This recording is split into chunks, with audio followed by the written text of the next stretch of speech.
Progress.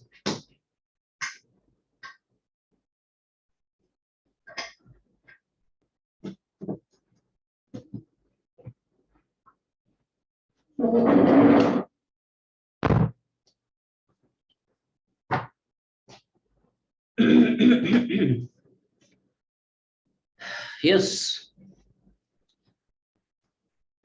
Good morning, everyone. क्या हाल है? कैसे सब लोग?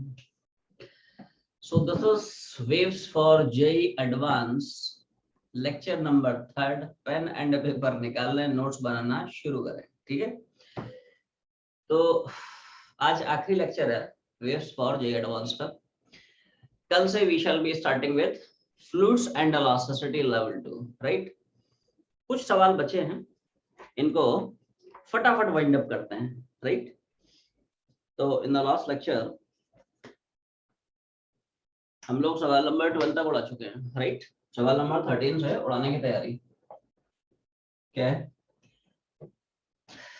ये दोनों भी एडवांस के ही सवाल हैं, प्रीवियस ईयर एडवांस के ही प्रॉब्लम्स हैं और बहुत आसान आसान से प्रॉब्लम्स हैं. जैसे तुम लोग पढ़ पा रहे हो ऑर्गन पाइप में एक क्लैरिफाई भी उसने कर दिया है कि एक एंड x बराबर 0 पे है. प्रेशर की इक्वेशन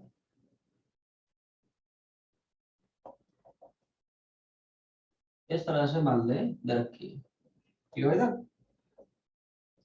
P बराबर P naught cos of 3 pi x by 2 sin of 300 pi t. x metre में है, t in seconds. Organ pipe क्या क्या हो सकता है, 4 ऑप्शंस दिए हुए हैं. तो ये एडवांस में पूछा हुआ सवाल है और तुम लोगों को अगर याद आ रहा हो, याद आ रहा है, ये वो वाली इक्वेशन है, do you remember? Pressure equation for longitudinal waves, याद है? Yes sir. लॉन्गिट्यूडिनल वेव्स को हम प्रेशर वेव भी बोलते हैं एक्चुअली. तो उसकी जो इक्वेशन है वो डिस्प्लेसमेंट के अलावा प्रेशर के फॉर्म में भी एक्सप्रेस कर सकते हैं, ऐसा है. तो उसी फॉर्मेट में, वैसे नॉर्मली तुम लोग जो स्टैंडिंग वेव की इक्वेशन पढ़ते हो वो डिस्प्लेसमेंट की फॉर्म में पढ़ते हो. Do you remember? y बराबर r cos ओमेगा t या y बराबर r sin ओमेगा t. ये सुनो, जहाँ पे r की वैल्यू हो जाती है ट्वाइस से sin के x या ट्वाइस से cos के x, depending upon the equations of original constituent waves, है ना? r की वैल्यू होती थी ट्वाइस a, है ना, sin के x या, है ना, cos के x. तो उसी तरह से तो है, देखो जैसे डिस्प्लेसमेंट के फॉर्म में स्टैंडिंग वेव, जिस तरह से डिस्प्लेसमेंट की फॉर्म में स्टैंडिंग वेव की इक्वेशन होती है, उसी तरह से तुम देखो, नहीं उसी फॉर्मेट में. अरे सेम नहीं है लेकिन सिमिलर जरूर है. जैसे यहाँ पे डिस्प्लेसमेंट की फॉर्म में हम लोग स्टैंडिंग वेव पढ़ते हैं, उसी तरह से एडवांस का सवाल है ना? तो उसने प्रेशर के फॉर्म में इक्वेशन स्टैंडिंग वेव की दे रखी है उसमें. क्लियर? ये देखो, ट्वाइस a cos के x, उसकी जगह p nought into cos of के x. चला गया? आज और कहाँ जा रहा है? अभी आया? ठीक है, वो बीच बीच में थोड़ा होता रहता है, फिर चला गया.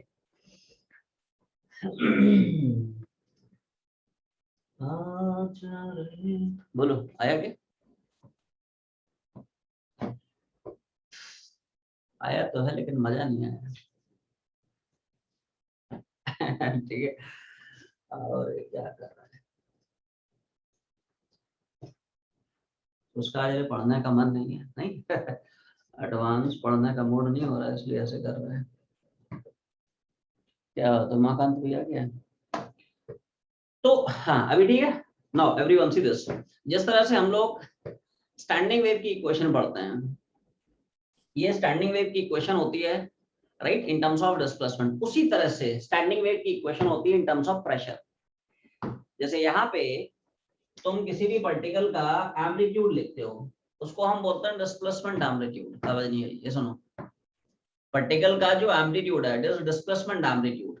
ट्रांसवर्स वेव चलाता है तो उसमें ये है एम्पलीट्यूड, ऐसा है. तो एम्पलीट्यूड वहां पे किस फॉर्मेट में होता है? ट्वाइस है cos के x. यहाँ पे जो एम्पलीट्यूड है उसको डिस्प्लेसमेंट एम्पलीट्यूड ना बोल के प्रेशर एम्पलीट्यूड बोल देता है. ये सुनो, यहाँ पे ये जो इक्वेशन है, ये जो टर्म है, क्या हम इसको बोल सकते हैं? Pressure amplitude. ये प्रेशर की दोस्त मैक्स वैल्यू है और सारा खेल यही इक्वेशन करेगी. This what? This is pressure amplitude. ये डिस्प्लेसमेंट एम्पलीट्यूड है, ये प्रेशर एम्पलीट्यूड है, ठीक है। तो देखो प्रेशर एम्पलीट्यूड, इसको मैं पी नॉट मान लेता हूँ, या पी नॉट ये है तो कुछ पी डैश मान लेता हूँ, P nought into cos of, ठीक है भाई साहब। अब क्या हम लोग पढ़ चुके हैं वेव्स फॉर जे एडवांस के लेक्चर नंबर 1 में, जब तुम लोगों को पढ़ाया था pressure equation for longitudinal waves, तो वहां पे क्या हम लोग पढ़ चुके हैं, जहां पे डिस्प्लेसमेंट का नोड बनता है वहां पे प्रेशर का एंटी नोड बनता है, एंड वही से वर्सा। आवाज नहीं आई, डू यू रिमेम्बर? जहां पे इधर देख एवरीवन सी दिस, जहां पे उल्टा होता है ना, देखो यहाँ चिपका दो, जहां पे डिस्प्लेसमेंट का नोड बनता है, जैसे क्लोज एंड है तो वहां पे क्या बनता है, डिस्प्लेसमेंट का नोड, लेकिन क्या यहाँ पे प्रेशर का एंटी नोड बनता है, ये सुनो, है ना। थ्योरी वाला लेक्चर फिर से एक बार पढ़ना जो लोग अटेंड नहीं किए हैं, ठीक है। प्रेशर का यहाँ पे एंटी नोड बनता है, जहां पे डिस्प्लेसमेंट का एंटी नोड होता है वहां पे प्रेशर का दोस्त नोड होता है, क्योंकि प्रेशर का एंटी नोड वहां पे बनता है जहां पे प्रेशर वेरिएशन मैक्सिमम होता है। इसके ऊपर हवा है, इसके ऊपर कुछ नहीं है, तो ये वो पॉइंट है जहां पे प्रेशर का वेरिएशन मैक्सिमम है, इसलिए यहाँ पे प्रेशर का एंटी नोड है ना। प्रेशर का नोड वहां पे जहां पे प्रेशर नहीं, प्रेशर का वेरिएशन मिनिमम हो, तो ये वो पॉइंट है जहां पे प्रेशर का वेरिएशन मिनिमम है। इसके ऊपर भी वही हवा, इसके नीचे भी वही हवा, तो ऑलमोस्ट दोनों का प्रेशर बराबर, तो प्रेशर का वेरिएशन मिनिमम है, इसलिए यहाँ पे प्रेशर का नोड बन रहा है। तो हमेशा ध्यान रखें डिस्प्लेसमेंट एंड प्रेशर, ठीक है, नोड एंड एंटी नोड एक दूसरे के रिवर्स होते हैं, ठीक है, एक दूसरे के रिवर्स पोजीशन में अकर करते हैं, ठीक है। मतलब ऐसे याद रखें कि जहां पे क्लोज एंड है वहां पे प्रेशर का आपको क्या बनाना है, मैं लिख भी देता हूं, कंफ्यूज मत होना। क्लोज एंड पे प्रेशर का क्या बनाना है, बोलो, एंटी नोड। डिस्प्लेसमेंट का तो नोड है लेकिन प्रेशर का क्या है, ठीक है दोस्त। और उसी तरह से जहां पे खुला है, जो ओपन एंड है वहां पे प्रेशर क्या बनेगा, क्लियर है भाई। यहाँ पे ओपन एंड है वहां पे डिस्प्लेसमेंट क्या बन रहा है, एंटी नोड, बट प्रेशर क्या बन जाएगा, नोड। तो this is the basic idea involve in this problem. Idea समझ में आ गया। अब इसको हिट करते हैं सवाल को, है ना। देखो एक एक ऑप्शन क्या है, इस प्रोफाइल के प्रॉब्लम्स का मतलब कोई जनरल अप्रोच है नहीं, आपको ऑप्शन ही एलिमिनेट करने पड़ेंगे और कोई ऑप्शन है नहीं वहां पे, है ना। तो देखो let's start with first option. क्या बोल रहे थे, जैसे पाइप बोल रहा है close eight one and and open at other and, ठीक है भाई, मान लेते हैं हमारे पास ऐसा ऑर्गन पाइप है which is close eight one and open at other and, और उसमें लेंथ मान ले 0.5 है, कितना है दोस्त, लेंथ मान ले, ठीक है। अच्छा हमें क्लियरली दे रखा है उसका एक एंड कहाँ पे लाई कर रहा है, x बराबर 0 पे, तो क्या ये x बराबर 0 हो गया, तो क्या ये x बराबर 0.5 हो गया, लेंथ के बराबर हो जाएगा ना, लेंथ मान ले 0.5 करना। तो बस जस्टिफाई करना है, क्या ऐसा हो सकता है कि x बराबर 0 पे प्रेशर का एंटी नोड मिले, और क्या x बराबर 0.5 पे प्रेशर का नोड मिले, बस ये तुम्हें चेक करना है यूजिंग दिस इक्वेशन। ये सुनो, ये प्रेशर वेरिएशन है, प्रेशर का एम्पलीट्यूड है, everyone are you understanding this. हमें यहाँ पे क्या बनाना है, प्रेशर का एंटी नोड, मतलब क्या पक्की बात है यहाँ पे प्रेशर का एम्पलीट्यूड मैक्सिमम होना चाहिए। ये सुनो, जैसे यहाँ पे बोलते हो ना, राइट, डिस्प्लेसमेंट का एंटी नोड होने के लिए एम्पलीट्यूड क्या होना चाहिए, मैक्सिमम। वही कहानी यहाँ पे, प्रेशर का एंटी नोड बनाने के लिए यहाँ पे प्रेशर का एम्पलीट्यूड क्या होना चाहिए, मैक्सिमम। तो देखते हैं मैक्सिमम है कि नहीं, अगर मैक्सिमम होगा तो बन जाएगा, नहीं होगा तो नहीं बनेगा। तो इसी में मैं x की वैल्यू 0 चिपका रहा हूँ, क्या डाल रहा हूँ, x बराबर 0 डाल रहा हूँ, तो जल्दी बता कितना आएगा। तो प्रेशर एम्पलीट्यूड आ गया cos ऑफ 0, और cos 0 क्या हो गया, मैक्सिमम, cos 0 +1 होता है ना, तो ये मैक्सिमम आ गया, होना भी चाहिए क्योंकि हमें पता है क्लोज एंड पे, देखो क्लोज एंड पे प्रेशर क्या है, एंटी नोड। ये देखो प्रेशर वेरिएशन मैक्सिमम आ रहा है, मतलब पक्की बात है क्या बन गया, एंटी नोड बन गया। लेकिन दूसरे पॉइंट पे भी सेटिस्फाई होना चाहिए, ऐसा थोड़ी है कि एक ही पॉइंट है ना। दूसरे पॉइंट पे हमें क्या बनाना है, प्रेशर का नोड बनाना है, मतलब पक्की बात है प्रेशर वेरिएशन क्या होना चाहिए, मिनिमम होना चाहिए। तो देखते हैं मिनिमम है कि नहीं। तो x बराबर 0.5 ये भी चिपका रहा हूँ, x बराबर 0.5 अगर चिपकाएगा, 0.5 का मतलब 1/2 चिपका दे, तो P नॉट cos ऑफ 3π/2 और x की वैल्यू 1/2। तो क्या यहाँ पे प्रेशर का एम्पलीट्यूड मिनिमम हो रहा है, P nought into cos of 3π/4 होगा। देखो मिनिमम होने के लिए इसकी वैल्यू एग्जैक्ट 0 होनी चाहिए, ये सुनो, बट ये एग्जैक्ट 0 थोड़ी है, ये तो कुछ ना कुछ वैल्यू ले रहा है। cos of pi minus π/4 that is minus of cos π/4। तो यहाँ पे ये प्रेशर एम्बिट्यूड अगर 0 हो जाता तो यहाँ पे नोड बन जाता प्रेशर का, बट नहीं हो रहा है, तो अभी यहाँ पे क्लियर है, नोड या एंटी नोड नहीं बन पाएगा। Everyone are you understanding this? यहाँ पे उसने बना लिया x बराबर 0 पे एंटी नोड बना लिया, लेकिन x बराबर 0.5 पे नोड हम नहीं बना पाए, है ना। This is not a pressure node, इसलिए ये वाला जो ऑप्शन है ये इनकरेक्ट हो जाएगा। And similarly you can check out for the remaining cases. Clear? जैसे मान ले ऑप्शन बी में आ जाए, ऑप्शन बी में open at both the ends, ठीक है भाई साहब, लेंथ मान ले 1 है, क्या खुला ले ले, समझ ले, बाद में छापना। इधर देख, एक एंड उसने भाई साहब फिक्स कर दिया कहाँ पे, x बराबर 0 का, और लेंथ मान ले अगर 1 मीटर बोलता है तो पक्की बात है ये x बराबर 1 पे आ जाएगा, ये हो जाएगा x बराबर 1 पे। क्लियर भाई साहब? तो यहाँ पे फिर से चेक कर लेते हैं क्या कि x बराबर 0 पे क्या प्रेशर नोड बन रहा है, x बराबर 1 पे क्या हमें प्रेशर का नोड, देखो नोड एंटी नोड से कंफ्यूज मत होना, तुम सोचो यहाँ पे तो एंटी नोड, ना ना ना ना, वो तो एंटी नोड डिस्प्लेसमेंट का है, हम तो चर्चा कर रहे हैं इन टर्म्स ऑफ प्रेशर, तो उल्टा होता है। यहाँ पे भी आपका प्रेशर नोड चाहिए, यहाँ पे भी आपको प्रेशर का नोड चाहिए, तो देख लेते हैं। ठीक है, तो देखो x बराबर अगर 0 चिपकाएगा, ध्यान से देख, x बराबर इसमें अगर 0 चिपकाएगा तो क्या प्रेशर cos 0 मतलब मैक्सिमम आ गया, प्रेशर वेरिएशन मैक्सिमम आ रहा है, इसका मतलब पक्की बात है क्या बन जाएगा, प्रेशर का नोड। लेकिन यहाँ पे तो क्या दिखा रहा है, एवरीवन आर यू अंडरस्टैंडिंग? समझ में आ रहा है? यहाँ पे x बराबर जैसे ही तुमने 0 चिपकाया, ये तो वही केस हो गया जैसा पिछला वाला था। ये सुनो, प्रेशर का जो वेरिएशन आ गया है वो मैक्सिमम आ गया है, मतलब पक्की बात है प्रेशर क्या बनेगा, एंटी नोड। लेकिन हमें पता है ओपन एंड पे प्रेशर का हमेशा क्या बनता है, नोड, लेकिन बन क्या रहा है, तो यहीं पे कहानी खत्म हो जाएगी। ये सुनो, इस एंड को तो जस्टिफाई करने की जरूरत ही नहीं है, तो यही तो समय बचाना है रे, ऐसा थोड़ी है ठीक है, चाहो तो उस तरह से भी जस्टिफाई कर सकते हो, कोई दिक्कत नहीं है ना, राइट। हमें तो दोनों एंड जस्टिफाई करने हैं, यहाँ पे भी प्रेशर का नोड चाहिए, यहाँ पे भी प्रेशर का नोड। क्लियर है? ऐसा है, ठीक है। तो देखो ये भी ऑप्शन उड़ गया, छापते चले उसी तरह से थर्ड और फोर्थ भी है, बोलो भाई, छाप ले इतना छाप ले, फिर आगे बढ़ते हैं।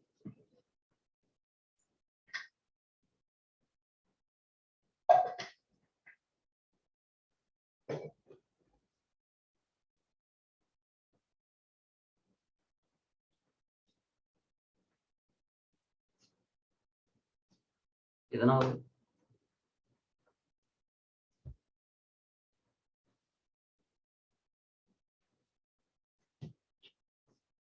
आगे बढ़ा दे, इसी को मैं उड़ा देता हूँ, हाँ यहीं पे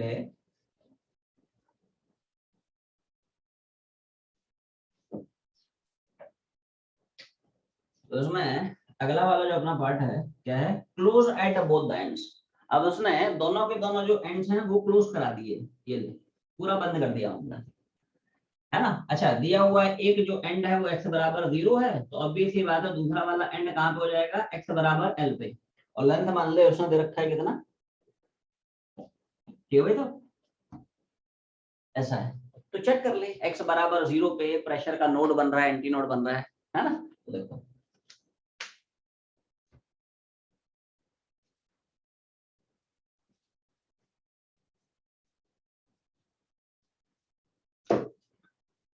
x बराबर 0 अगर आप यहाँ पे चेक करने की कोशिश करेंगे तो प्रेशर का जो एम्पलीट्यूड आएगा P nought into cos of 3π0 हो जाएगा। cos 0 मतलब ये मैक्सिमम हो जाएगा, cos 0 मतलब मैक्सिमम हो जाएगा। तो प्रेशर का वेरिएशन क्या है, मैक्सिमम, मतलब पक्की बात है क्या, प्रेशर का क्या बन जाएगा, प्रेशर का जहां पे देखो, प्रेशर का जहां पे वेरिएशन मैक्सिमम है वहां पे प्रेशर क्या बनता है, आवाज नहीं है, प्रेशर का जहां पे वेरिएशन मैक्सिमम है वहां पे क्या बनता है, प्रेशर का anti node, anti node. Pressure का उल्टा होता है ना, तो वही तो हमें चाहिए भाई। जो क्लोज एंड होता है वहां पे रिवर्स होता है, देखो कंफ्यूज मत होना तुम लोग। जो क्लोज एंड होता है वहां पे डिस्प्लेसमेंट का नोड, लेकिन प्रेशर का क्या हो जाएगा, एंटी नोड। तो वही तो वो बना रहा है, तो ये ठीक हो गया, करेक्ट हो गया। ऐसे ही चेक कर ले क्या x बराबर 2 पे भी वही कंडीशन देख लेते हैं, है ना। तो देखो x बराबर 2 अगर डालेंगे, बोल क्या बनेगा, it is p naught cos of 3 pi x की वैल्यू मान ले, ठीक है तब। अब ये आ गया है अपना p नॉट cos ऑफ 3 पाई। तो अब देखो cos 3 पाई कितना हो जाएगा, cos थीटा में थीटा अगर पाई का ऑड इंटीग्रल मल्टीपल है तो cos थीटा -1 हो जाता है। वैसे +1 -1 से अपने को मतलब नहीं है ना। अपने को बस ये देखना है cos थीटा मैक्सिमम है कि मिनिमम है, ऐसा है, क्लियर है। तो इसकी वैल्यू क्या पक्की बात है, मैक्सिमम हो गई, ये सुनो। अरे भाई cos 0 भी 1 है और इसकी वैल्यू भी, अरे मॉड लगा देना रे, उसमें क्या दिक्कत है, तो देख, है ना। एम्पलीट्यूड है ना, amplitude is always a positive quantity, है ना। उससे घबराने की जरूरत नहीं है कि साहब यहाँ पे +1 आ रहा है, यहाँ पे -1 आ रहा है, छोड़ना। अरे मॉड लगा देना भाई, प्रेशर एम्पलीट्यूड अपने को मैक्सिमाइज कराना है। तो यहाँ पे वही चाहिए अपने को, क्या, प्रेशर का जो वेरिएशन है उसको हमने मैक्सिमाइज करा दिया, मतलब पक्की बात है, प्रेशर क्या बन जाएगा, एंटी नोड। तो वही तो होता है क्लोज एंड पे डिस्प्लेसमेंट का नोड, लेकिन प्रेशर का क्या बनना चाहिए, एंटी नोड, वही बन रहा है, तो करेक्ट हो जाएगा। ऐसे ही आखिरी ऑप्शन में आ जाए, क्लियर भाई साहब। Close eight one and open at other and, ठीक है भाई। एक एंड पे क्लोज और पहला एंड उसने दे रखा है क्या, x बराबर 0 का, क्लियर है। Open at other and, length मान लो उसने दे रखा है कितना, तो ये हो जाएगा x बराबर 2/3 का। तो चेक कर लेते हैं x बराबर, वैसे x बराबर 0 पे चेक करने की जरूरत नहीं है, इतने सारे केस हम लोग ऑलरेडी चेक कर चुके हैं। ये सुनो, x बराबर 0 पे क्या हमें चेक करने की कोई जरूरत नहीं है। ये सुनो, क्या हम लोग x बराबर 0 पे, पिछला वाला सवाल भी तो वही बनाए, तो यही तो समय बचा ना, बार बार वही थोड़ी चेक करते रहेंगे, हर सवाल में वही चेक करता है, क्लियर है। x बराबर 0 पे प्रेशर का एंटी नोड बनेगा, तो कोई दिक्कत नहीं, जहां पे डिस्प्लेसमेंट का नोड वहां पे प्रेशर का एंटी नोड, वही तो अपने को चाहिए। सिर्फ तुम्हें चेक करना है x बराबर 2/3। तो देखो x बराबर 2/3 अगर यहाँ पे चिपकाएगा, जल्दी बोल कितना बनेगा, तो this is p nought into कितना, cos of 3π/2 into x x मतलब 2/3, तो this is p nought into cos of pi. अब देखो प्लस माइनस से घबराने का नहीं है ना, ये मैक्सिमम हो जाएगा, cos पाई क्या हो जाएगा, मैक्सिमम, मतलब प्रेशर का वेरिएशन मैक्सिमम, मतलब अपने को क्या बनाना है, प्रेशर का एंटी नोड। यहाँ पे भी क्या बनाना है, एंटी नोड, मतलब डिस्प्लेसमेंट में क्या होना चाहिए, नोड। तो पक्की बात है ये एंड क्या होना चाहिए, क्लोज एंड, लेकिन दिखा क्या रहा है, ओपन एंड, इसलिए क्या ये वाला भी ऑप्शन इनकरेक्ट हो जाएगा। ये सुनो, समझ आ गया, क्लियर है। Yes sir. सवाल नंबर 14 में आ जाए, ये भी एडवांस में पूछा हुआ सवाल है, ठीक है, आसान सा सवाल है ठीक है, स्टैंडिंग वेव्स का है, जल्दी चाहो है ना, आज इसको पढ़ा देना है।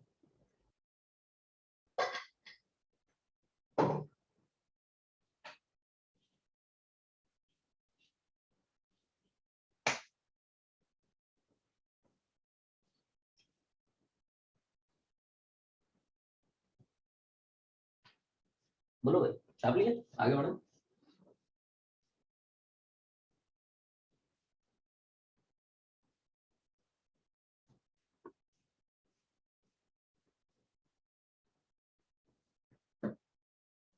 तो देखो ऐसा है, कैसा, अभी ठीक है, चल।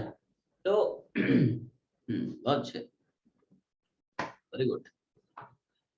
तो वैसा है, सवाल नंबर नेक्स्ट में, क्वेश्चन नंबर, फिर से स्टैंडिंग वेव का एप्लीकेशन है। पिछला वाला भी स्टैंडिंग वेव था, तो उसमें प्रेशर वेव बनाई थी, इसमें डिस्प्लेसमेंट वेव की इक्वेशन दे रहा है ना।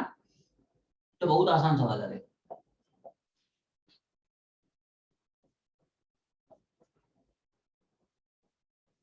बोलो भाई, समझ पा रहे हो, y बराबर 2 मिलीमीटर साइन ऑफ जो भी है, मतलब है ना 6.28x cos ऑफ।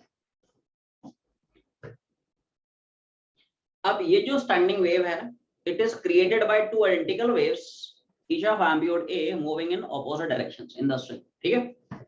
तो a कितना है, smallest length of the string कितना है, वो पूछ रहा है। तो देखो तुम लोग याद आ रहा हो कि अगर इक्वेशन तुम्हें स्टैंडिंग वेव की इस फॉर्मेट में मिलती है, किस फॉर्मेट में, कि साहब twice a sin of kx into cos of omega t, तो जिन कॉन्स्टिट्यूएंट वेव्स के सुपरपोजिशन से ये स्टैंडिंग वेव्स का फॉर्मेशन हो रहा है, क्या उन वेव्स की इक्वेशन साइन के फॉर्म में होना चाहिए? ये सुनो मतलब यहाँ पे एक्चुअली में ये जो असलियत में इक्वेशन है ना, ये इस फॉर्मेट की तुम्हें दे रहा है, y बराबर क्या, twice a sin kx cos of omega t, y बराबर twice a sin kx cos of, फिर से लगेगा क्यों नहीं आता भाई, अभी आया, y बराबर twice a sin kx cos of omega t, अभी ठीक है। चलो अब देखो, तो जिन कंपोनेंट ऑफ वेव्स के सुपरपोजिशन से ये स्टैंडिंग वेव मिल रहा है, क्या उन वेव्स की इक्वेशन इस फॉर्म में होनी चाहिए? ये सुनो भाई साहब, आना तो बोलो। यस सर, समझ पा रहे? y बस बराबर, ऑपोजिट डायरेक्शन में चल रहा है। हाँ y बराबर a sin kx minus omega T, y बराबर a sin kx plus omega T. हाँ, अगर यहाँ पे कॉस का टर्म होता तो क्या यहाँ पे दोनों कॉस की इक्वेशन हो जाती? ये सुनो, जैसा कि हमें यूज करना पड़ता है in case of open pipe. ये सुनो, समझ पा रहे तुम लोग? यस यस ओपन पाइप में, हाँ ओपन पाइप में क्या है, साइन थीटा से काम नहीं चलता है, वहां पे यहाँ पे कॉस थीटा लगाना पड़ता है। तो वहां पे जिन कंपोनेंट ऑफ वेव के सुपरपोजिशन से स्टैंडिंग वेव मिल रहा है, उन कंपोनेंट ऑफ वेव की इक्वेशन कॉस की फॉर्मेट में होना चाहिए। ये हम लोग डिटेल में चर्चा कर चुके हैं, लेवल 1 में ही कर चुके हैं, टेंशन मत लो, है ना। अब आ जाते हैं, है ना। तो देखो कुछ नहीं करना है, you just have to compare this given equation with the standard equation. ठीक है, स्टैंडर्ड इक्वेशन ये होती है, तो उसको अगर कंपेयर कराएगा तो क्या मेरा ट्वाइस है 2 हो जाएगा, तो क्या a की वैल्यू 1 मिलीमीटर आ जाएगी। आ जाएगी। ये सुनो, मतलब जिन कंपोनेंट ऑफ वेव्स के सुपरपोजिशन से स्टैंडिंग वेव मिल रही है, हर एक वेव का एम्पलीट्यूड कितना होना चाहिए। ठीक है, तो एक पार्ट आ गया अपना, और क्या है, अब पूछ रहा है smallest length of the string कितना होना चाहिए, है ना। तो ये इंटरेस्टिंग पार्ट है, इसके लिए वो तुम्हें फॉर्मूला याद होना चाहिए कि जब हम स्ट्रिंग में वाइब्रेशन कराते हैं तो कौन कौन से लैम्डा मिलते हैं, जब क्लोज ऑर्गन पाइप में एयर को वाइब्रेट कराते हैं तो कौन कौन से लैम्डा मिलते हैं, जब ओपन पाइप में एयर को वाइब्रेट कराते हैं तो कौन कौन से लैम्डा मिलते हैं। क्या तुम्हें याद है? आवाज नहीं आई भाई साहब। स्ट्रिंग में लैम्डा, क्या स्ट्रिंग में लैम्डा और ओपन पाइप में लैम्डा दोनों में सेम लैम्डा मिलते हैं? ये सुनो, और वो लैम्डा होता है 12/n द रेस्पॉन्स। ये सुनो, क्लोज पाइप का जो लैम्डा होता है वो अलग होता है 4l/2n+1। सब सो गए, पिन ड्रॉप तो सनलाइट। नहीं याद करते हो सर, हाँ नहीं है ना, डायरेक्ट वो वहीं पे कर लेते हैं तो याद हो जाता है, वैसे मतलब डायरेक्ट फॉर्मूला नहीं याद करते हैं। हाँ वेरी गुड, कोई बात नहीं जरूरी थोड़ी सबको याद हो जाए, है ना ठीक है, कुछ लोगों को नहीं याद हो पाता है, ठीक है, तो टेंशन नहीं लेने का इधर देख। तो ये जनरल फॉर्मूला होता है क्या, this is the general formula, this is all possible lambda. ये वो सारे के सारे पॉसिबल वेवलेंथ्स हैं जिनके corresponding there will be formation of standing waves in L length of string. ये अपने को याद रखना है, इतना समय थोड़ी होता है, सवाल में आधे घंटे तक तुम डेरिवेशन करते रहो। ठीक है हरी सर, ये वही सर, तो डेरिवेशन ही करते रहोगे तो फिर सवाल कब बनाओगे। ठीक है, तो वही तो समय बचाना है ठीक है, राइट। तो देखो अब बहुत आसान है रे, है ना। इधर देख, एवरीवन सी दिस, x का कोएफिशिएंट यहाँ पे और x का कोएफिशिएंट यहाँ पे, दोनों को इक्वेट करा देते हैं। क्या कराएंगे, x का कोएफिशिएंट हमेशा ध्यान रखें k होता है, ठीक है, जो कोएफिशिएंट होता है वो हमेशा ध्यान रखें ओमेगा होता है। ठीक है, तो आ जाए, तो यहाँ से k और यहाँ से बोलो भाई क्लियर, तो यहाँ से लैम्डा निकल आएगा, k बराबर 2π/λ, पाई हो गया 3.14, तो ये निपट जाएगा, लैम्डा आ गया, राइट, लैम्डा आ गया। अब देखो लेंथ कैसे कैसे निकालेंगे, तुम लोग यहाँ पे ध्यान से पढ़ पा रहे हो, वैसे उसने क्लियरली दे रखा है क्या कि यहाँ पे जो डिस्टेंस है या जो वेवलेंथ है वो मीटर में दे रखा है, जो एम्पलीट्यूड है वो मिलीमीटर में दे रखा है, और जो समय है उसने सेकंड में दे रखा है, ऐसा है। तो लैम्डा आ गया, अब यहाँ से एल कितना वो निकाल लेंगे, जो कैसे निकालते हैं।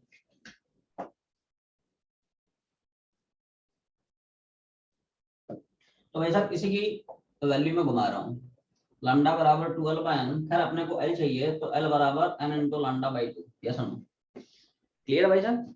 n क्या होता है? कोई भी इंटीजर, 0 है, 1 है, 2 है, 3 है, 4 है। अब तुम्हें क्या चाहिए? Minimum length of string. l की क्या चाहिए अपने को? Minimum value. तो ऑब्वियस ही बात है n को 0 तो हम डाल नहीं सकते हैं, तो स्ट्रिंग खत्म कर दिया। ठीक है, n 0 डालेगा तो l 0 हो जाएगा, तो पॉसिबल नहीं है। तो इसलिए l को मिनिमाइज करने के लिए n की मिनिमम वैल्यू 1 लेना पड़ेगा, ऐसा है। ठीक है, तो देखो l की मिनिमम वैल्यू के लिए n को आपको मिनिमम चिपकाना पड़ेगा।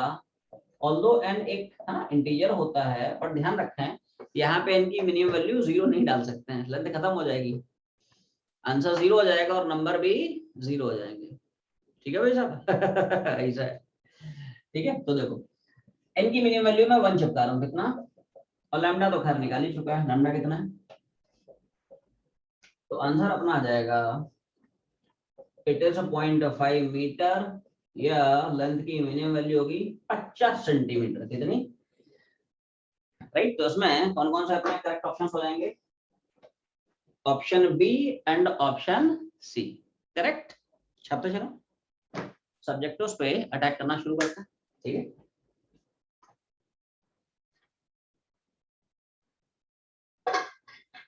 थोड़ा सा स्पीड में उड़ाते चलो रे, सब लोग थोड़ा सा जल्दी जल्दी उड़ाते चलो। बोलो भाई। Yes sir. छाप लिया? Yes, sir. चलो, क्या बात है, तुम बड़ा जल्दी छाप रहे हो।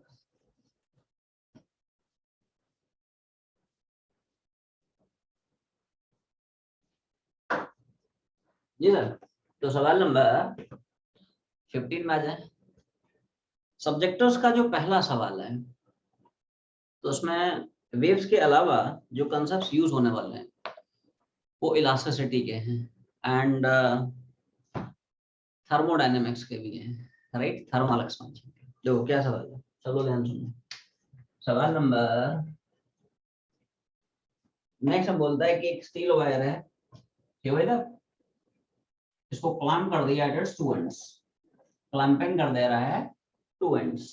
ठीक है भाई, अब क्या बोल रहा है? If the temperature of wire is lowered by 20 degree Celsius, क्या कर रहा है? तो ऑब्वियस ही बात है, टेम्परेचर अगर घटाओगे तो ये कॉन्ट्रैक्ट होने की कोशिश करेगा, बस कोशिश ही करेगा, कामयाब नहीं हो पाएगी। ठीक है, राइट। तो जैसे ही ये कॉन्ट्रैक्ट होने की कोशिश करेगा, वैसे ही जो क्लैंप एंड है वो उसको खींच लेंगे, तो एक टेंशन आ जाएगा, और फिर उस टेंशन की वजह से इसमें है ना कुछ वेव्स चलाएगा, उसको प्लग कर रहा है कहीं ना कहीं, राइट, जिसकी वजह से यहाँ पे स्टैंडिंग वेव्स का फॉर्मेशन होगा। क्लियर है? अच्छा, इसमें कंडीशन दे रहा है कि if the transverse waves are set up by plucking the string in the middle, calculate the frequency of. ठीक है, तो सब लोग थोड़ा ध्यान देना है ना। देखो असलियत में कहानी दोस्त क्या होने वाली है, जैसे मान लो तुमने मिडल में प्लग किया, इसका मतलब यहाँ पे एक है ना छोटा सा ट्रांसवर्स वेव पल्स प्रोड्यूस कर दिया। तो ये जो ट्रांसवर्स वेव पल्स है धीरे धीरे धीरे धीरे धीरे यहाँ पे जाएगा, और यहाँ जाने के बाद वो रिफ्लेक्ट करेगा, फिर ओरिजिनल इंसिडेंट वेव और फाइनल वाली जो रिफ्लेक्टेड वेव है, दोनों की दोनों वेव्स आपस में सुपर इम्पोज होकर और स्टैंडिंग वेव का पैटर्न यहाँ पे प्रोड्यूस करेंगे। यस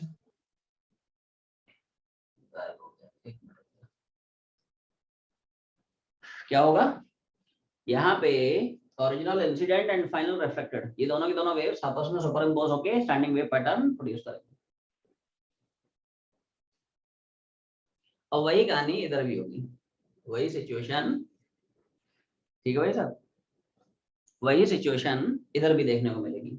जैसे यहाँ पे प्लग करेंगे वैसे ही एक है ना ट्रांसवर्स वेव पल्स जनरेट हो जाएगा, ये वेव पल्स धीरे धीरे धीरे धीरे along length of the string from one end to other end travel करेगा, और यहाँ से इट इज रिफ्लेक्टेड, फिर ओरिजिनल इंसिडेंट वेव और फाइनल रिफ्लेक्टेड वेव दोनों सुपरइम्पोज होके स्टैंडिंग वेव पैटर्न प्रोड्यूस करेंगे।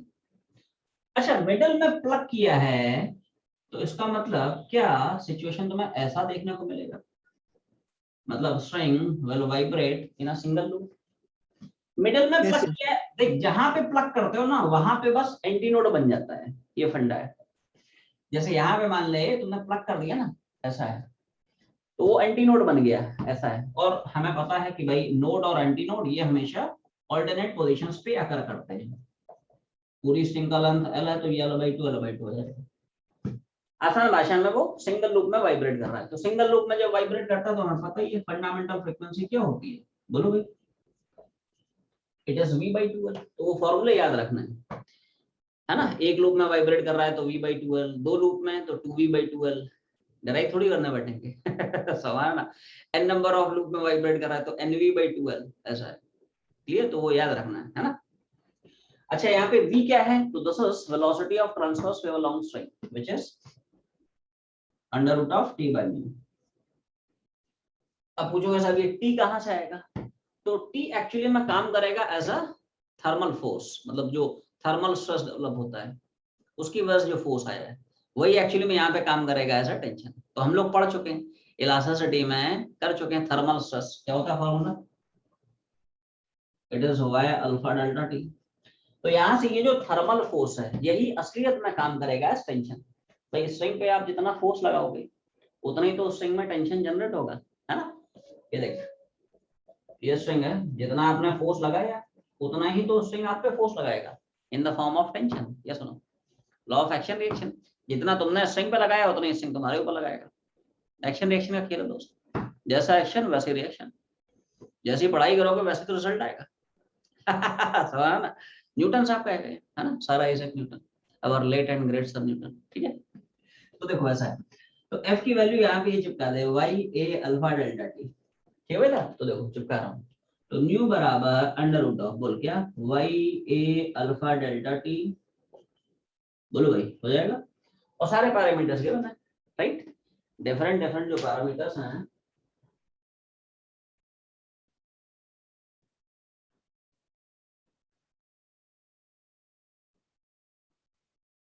तो देखो क्या क्या है उसमें जो है, अब अंडर रूट ऑफ, बोलो भाई यंग्स मॉडुलस कितना हो जाएगा, एरिया कितना 10⁻⁻⁶, अल्फा कितना 1.21 10⁻, ठीक है भाई, -5, डेल्टा टी मान लो 20 डिग्री सेल्सियस है, वैसे चेंज इन टेम्परेचर है वो सेल्सियस स्केल और केल्विन स्केल में बराबर होता है, ठीक है। तो वही मैं 20 चिपका दे रहा हूँ। अब देखो म्यू, म्यू होता है स्ट्रिंग का मास पर लेंथ, क्या मैं दोनों वैल्यूज गिवन है, स्ट्रिंग का मास गिवन है उसका लेंथ गिवन है। ये सुनो, स्ट्रिंग का जो मास है 10.1, इधर देखो स्ट्रिंग का जो लेंथ है 1, तो यहाँ से क्या म्यू अपना डायरेक्टली गिवन है, ये सुनो कितने kg/मीटर, क्लियर। तो म्यू की वैल्यू मैं चिपका दे रहा हूँ कितना, तो this whole divide by twice of L, कितना बोल, तो वायर का लेंथ मान ले 1 मीटर है, तो उसी को तुम लोग सॉल्व करोगे, क्लियर भाई साहब, ठीक है। फटाफट बातें चले, अब आसान आसान सवाल बच्चों को है,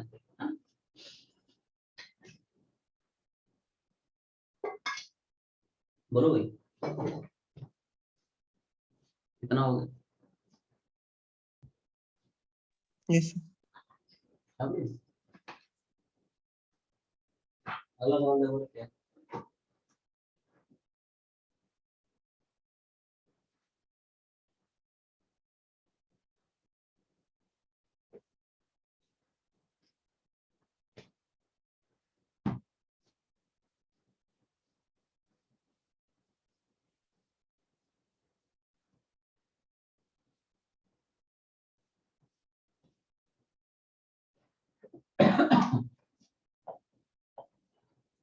तो सवाल नंबर नेक्स्ट में है, सवाल नंबर क्या भाई,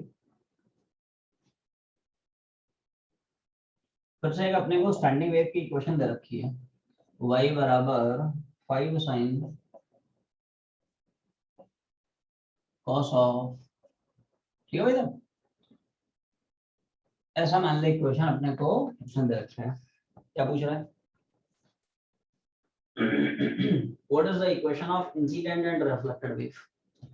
जैसे स्ट्रिंग में एक स्टैंडिंग वेव चला रहा है, मतलब ऐसा बोलना ठीक नहीं है, स्टैंडिंग वेव बना रहा है, स्टैंडिंग वेव बनता जरूर है लेकिन चलता नहीं है, वहां पे वेव की जो एनर्जी है उसका प्रोपोगेशन नहीं होता इन द मीडियम, वो एनर्जी एक गिवन रीजन में गिवन बाउंड्री के अंदर कन्फाइंड रहती है, उसका प्रोपोगेशन नहीं हो पाता है, सिर्फ कन्फाइंड रहता है ना। तो देखो क्लियर है, तो जिन वेव्स के जिन वेव्स के सुपरपोजिशन से स्टैंडिंग वेव बना रहा है, बता उन कॉन्स्टिट्यूएंट वेव्स के, उन कंपोनेंट ऑफ वेव्स के इक्वेशंस क्या होना चाहिए। तो क्या हम लोग पढ़ चुके हैं, ये सुनो।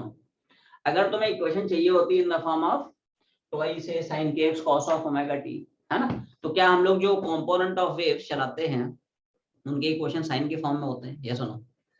तो जो component of yes waves sir. Equation होंगे, क्या हम लोग डायरेक्टली अब लिख लेंगे y बराबर, जैसे यहाँ पे अगर थोड़ा अच्छे से तुम लोग लिखो तो ट्वाइस से, असलियत में ये वाली इक्वेशन है, असलियत में ये जो इक्वेशन है, राइट, ये जो गिवन इक्वेशन है वो स्टैंडर्ड इक्वेशन की फॉर्म में है। यहाँ पे ट्वाइस ए की वैल्यू ये है और के की वैल्यू है ना, जो भी है ना। तो देखो यहाँ से पहले ये पैरामीटर हम लोग निकाल देते हैं क्योंकि उसकी जरूरत पड़ने वाली है ना। तो देखो जो कंपोनेंट ऑफ वेव्स हैं जिनके सुपरपोजिशन से ये स्टैंडिंग वेव मिल रही है, हर एक वेव का एम्पलीट्यूड कितना होना चाहिए, क्लियर है ऐसा, ऐसा है। अच्छा, के की वैल्यू कितनी होनी चाहिए, ठीक है भाई। और ऐसे ही ओमेगा की वैल्यू देखो, एक्स का कोएफिशिएंट के, टी का कोएफिशिएंट ओमेगा, तो टी का यहाँ पे, टी का यहाँ पे उड़ा दे, है ना, तो ओमेगा कितना हो जाएगा, क्लियर भाई, ऐसा है, ठीक है। अब इक्वेशंस में लिख रहा हूँ, है ना।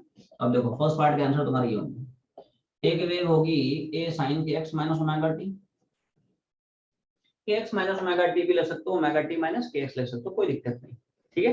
एक प्लस साइन थीटा ग्राफ आता है, दूसरा माइनस साइन थीटा ग्राफ आता है, ये हम लोग चर्चा कर चुके हैं, है ना। तो देखो एक की इक्वेशन आ जाएगी y1 बराबर a, तो देखो a कितना है, हर एक इंडिविजुअल वेव का 2.5 साइन ऑफ के की वैल्यू, है ना, और ओमेगा की वैल्यू से चिपकाते चल, हो जाएगा भाई। और दूसरे में माइनस की जगह प्लस चिपका दे, है ना, दूसरे में माइनस की जगह प्लस डाल दे, बाकी पूरा सेम रहेगा। बोलो भाई, पहला पार्ट समझ में आ गया, आवाज नहीं, क्लियर, छापते चलो। What is the distance between adjacent nodes, ये सब तो आसान पार्ट हम लोग बना लोगे। Distance between to successor nodes या टू सक्सेसर एंटी नोड क्या होता है, lambda by 2। Distance between one node and the next successor anti node क्या होता है, लैम्डा बाय 4। आवाज नहीं आई, समझ पा रहे हो हम लोग। तो देख ऐसा है, सेकंड वाला जो पार्ट है, distance between to successor node या टू सक्सेसर एंटी नोड क्या घुमाएगा, लैम्डा बाय 2। के पता है तो लैम्डा निकाल लेंगे, तो के हो गया कितना, पाई बाय 3, के होता है 2 पाई बाय लैम्डा, पाई ने पाई को मारा, लैम्डा कितना है बोल,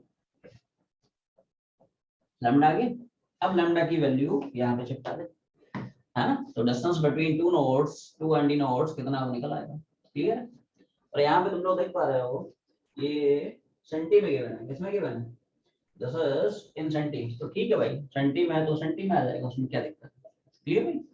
ये जो डेटा गिवन है, right, here x is measured in centimeter, t is measured in second, clear. तो अंदर आपका सेंटी में आ जाएगा। बोलो भाई, सेकंड पार्ट क्लियर, छापते चलो, थर्ड में आ जाता है। What is the velocity of a particle on the string at a position x बराबर इतना, t बराबर इतना। अब देखो स्ट्रिंग में क्या हो रहा है, there is a formation of standing waves, ठीक है।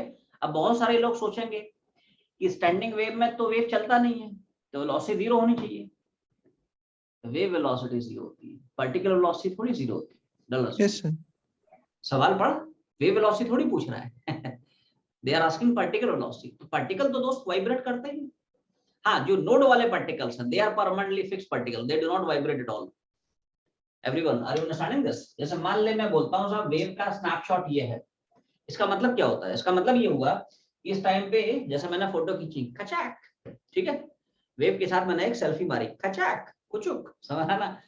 तो ये वाला पार्टिकल यहाँ पे है, ठीक है, ये जो पार्टिकल्स है निहायती अलसी पार्टिकल्स होते हैं, इनको जीवन में कुछ करना ही नहीं है, बैठे रहते हैं जैसे, ठीक है हाँ, ये वाले जो पार्टिकल्स हैं ये बहुत सिंसियर पार्टिकल्स होते हैं, जैसे तुम लोग, है ना, 24/7 बहुत मेहनत करते हैं, करते हैं कि नहीं है ना। तो ये वाला पार्टिकल यहाँ पे, ये वाला पार्टिकल, तो भाई साहब हर एक पार्टिकल तो अपने अपने लेवल पे मेहनत कर ही रहा है ना। ये देखो ये वाला पार्टिकल यहाँ पे है, तो उसकी कुछ ना कुछ वेलोसिटी होगी ना भाई, इसकी वेलोसिटी होगी, इसकी वेलोसिटी होगी, तो पार्टिकल की तो कुछ ना कुछ वेलोसिटी होगी, है ना, ऐसा है। तो कुछ नहीं करना है दादा, पार्टिकल का एक्चुअली ये वाई होता क्या है, वेव इक्वेशन में वाई क्या होता है, ये पार्टिकल का डिस्प्लेसमेंट ही तो होता है। और क्या वेलोसिटी का मतलब होगा rate of change of this displacement? ये सुनो, जिस रेट से जो y चेंज होगा वही तो उस पर्टिकुलर की वेलोसिटी है।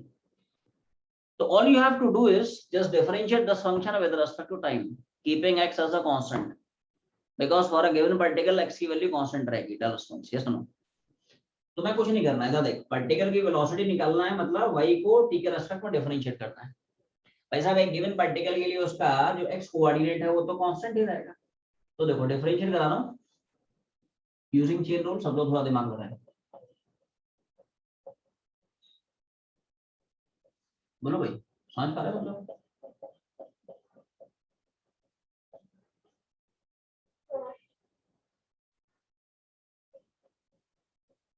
वैसे प्लस माइनस आएगा तो छोड़ना, ठीक है? तो समझ में आ गया? ये पार्टी तो कांस्टेंट रहेगी, एक गिवन पार्टिकल के लिए उसका x फिक्स है तो उसको छोड़ दे। अब मान ले यहाँ पे t होता तो cos t का कितना minus sine t, plus minus छोड़ना, डायरेक्शन होता है अपने को, तो मैग्नीट्यूड पूछ रहा है, ठीक है? तो cos t का sin t, ठीक है? तो cos 40 पाई t का sin 40 पाई t मल्टीप्लाई करेंगे, t की जगह जो वैल्यू उसका डिफरेंशियल समझे, t की जगह क्या बैठा है 40 पाई t, तो 40 पाई t का डिफरेंशिएशन कितना होगा? 40 पाई t का डिफरेंशिएशन t के रेशनल 1, तो कितना हो जाएगा 40 पाई, इसी से मल्टीप्लाई करा। तो ये किसी जनरल पार्टिकल की किसी जनरल टाइम पे वेलोसिटी आ गई। अब जिस पार्टिकल का जिस टाइम पे पूछ रहा है उस पार्टिकल का एक्स कोऑर्डिनेट रख दे, तो उस पार्टिकल की उस टाइम पे करस्पॉन्डिंग वेलोसिटी कितनी निकल आएगी। अब सिंपल कैलकुलेशन, लॉजिक इतना ही था, ठीक है? तो देखो अब मैं वैल्यू डाल रहा हूँ, है ना? सब लोग ध्यान देना। 5 sin π/3, बोल x कितना है? तो x है मान लो 1.5, घबराने की जरूरत नहीं, वो सेंटी में ही है तो सेंटी में ही चिपका दे, कोई दिक्कत नहीं है ना? साइन ऑफ 40 पाई, बोल समय कितना है?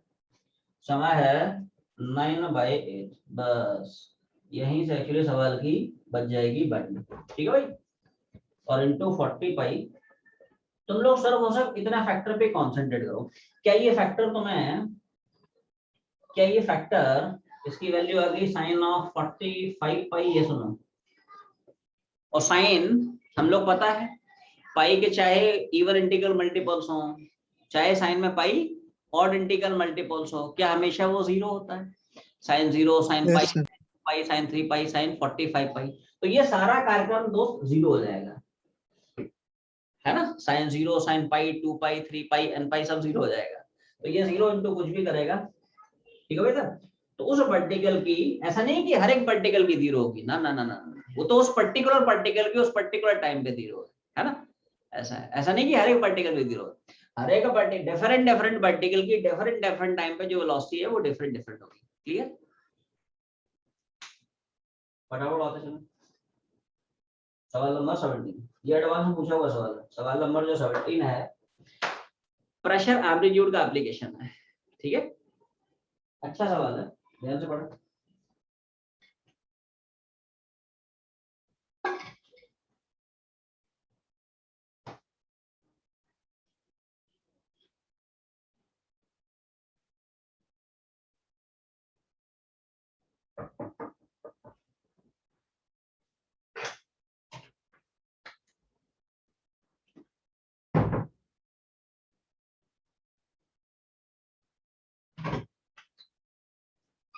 बोलो भाई, इतना हो गया?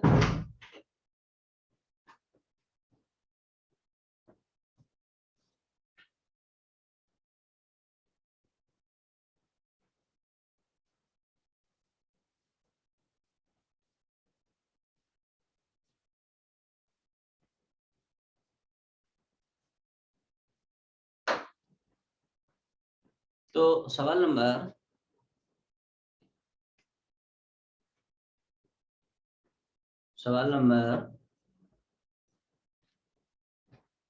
नेक्स्ट में,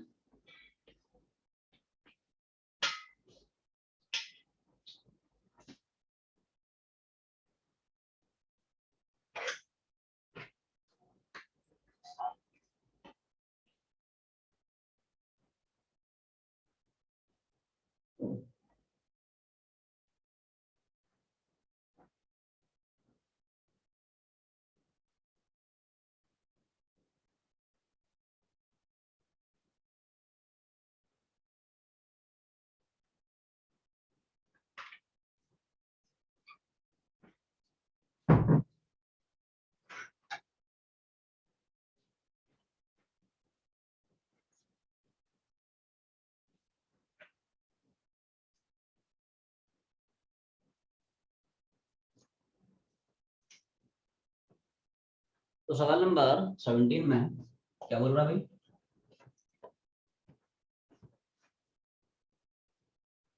प्रेशर एम्पलीट्यूड दिया हुआ है, ठीक है। क्या पूछ रहा है?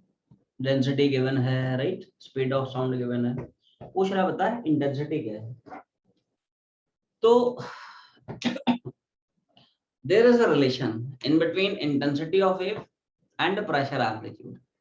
एक छोटा सा पहले रिलेशन लिख लो, है ना, 2 लाइन के डेरिवेशन भी है, डेरिवेशन भी करा दूंगा, टेंशन मत लो, पहले एक छोटा सा रिलेशन सब लोग लिखें, राइट, लिखो सब लोग। एक्चुअली ये जो एक छोटा सा जो मैं रिलेशन बताने जा रहा हूँ, इस पर बेस कई सारे सवाल बन चुके हैं, not only in advance, mains में भी पूछा जा चुका है, हो सकता है इस बार भी पूछ ले। तो एक छोटा सा लिख लें सब लोग, एक छोटा सा रिलेशन लिखें, the relation between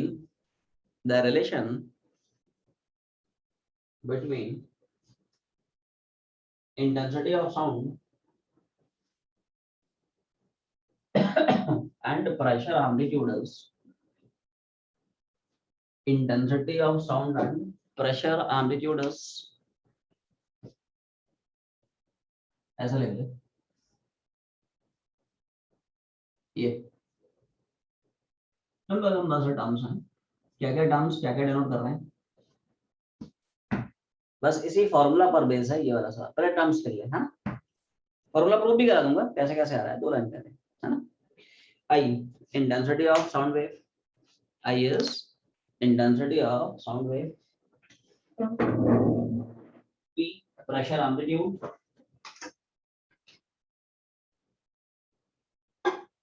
rho, density of medium, medium मतलब जैसे साउंड वेव्स हवा में चल रही हैं तो हवा की डेंसिटी हो जाएगी, डेंसिटी ऑफ एयर हो जाएगी। V, velocity of longitudinal wave, जैसे साउंड वेव चल रही हैं तो साउंड वेव की वेलोसिटी हो जाएगी।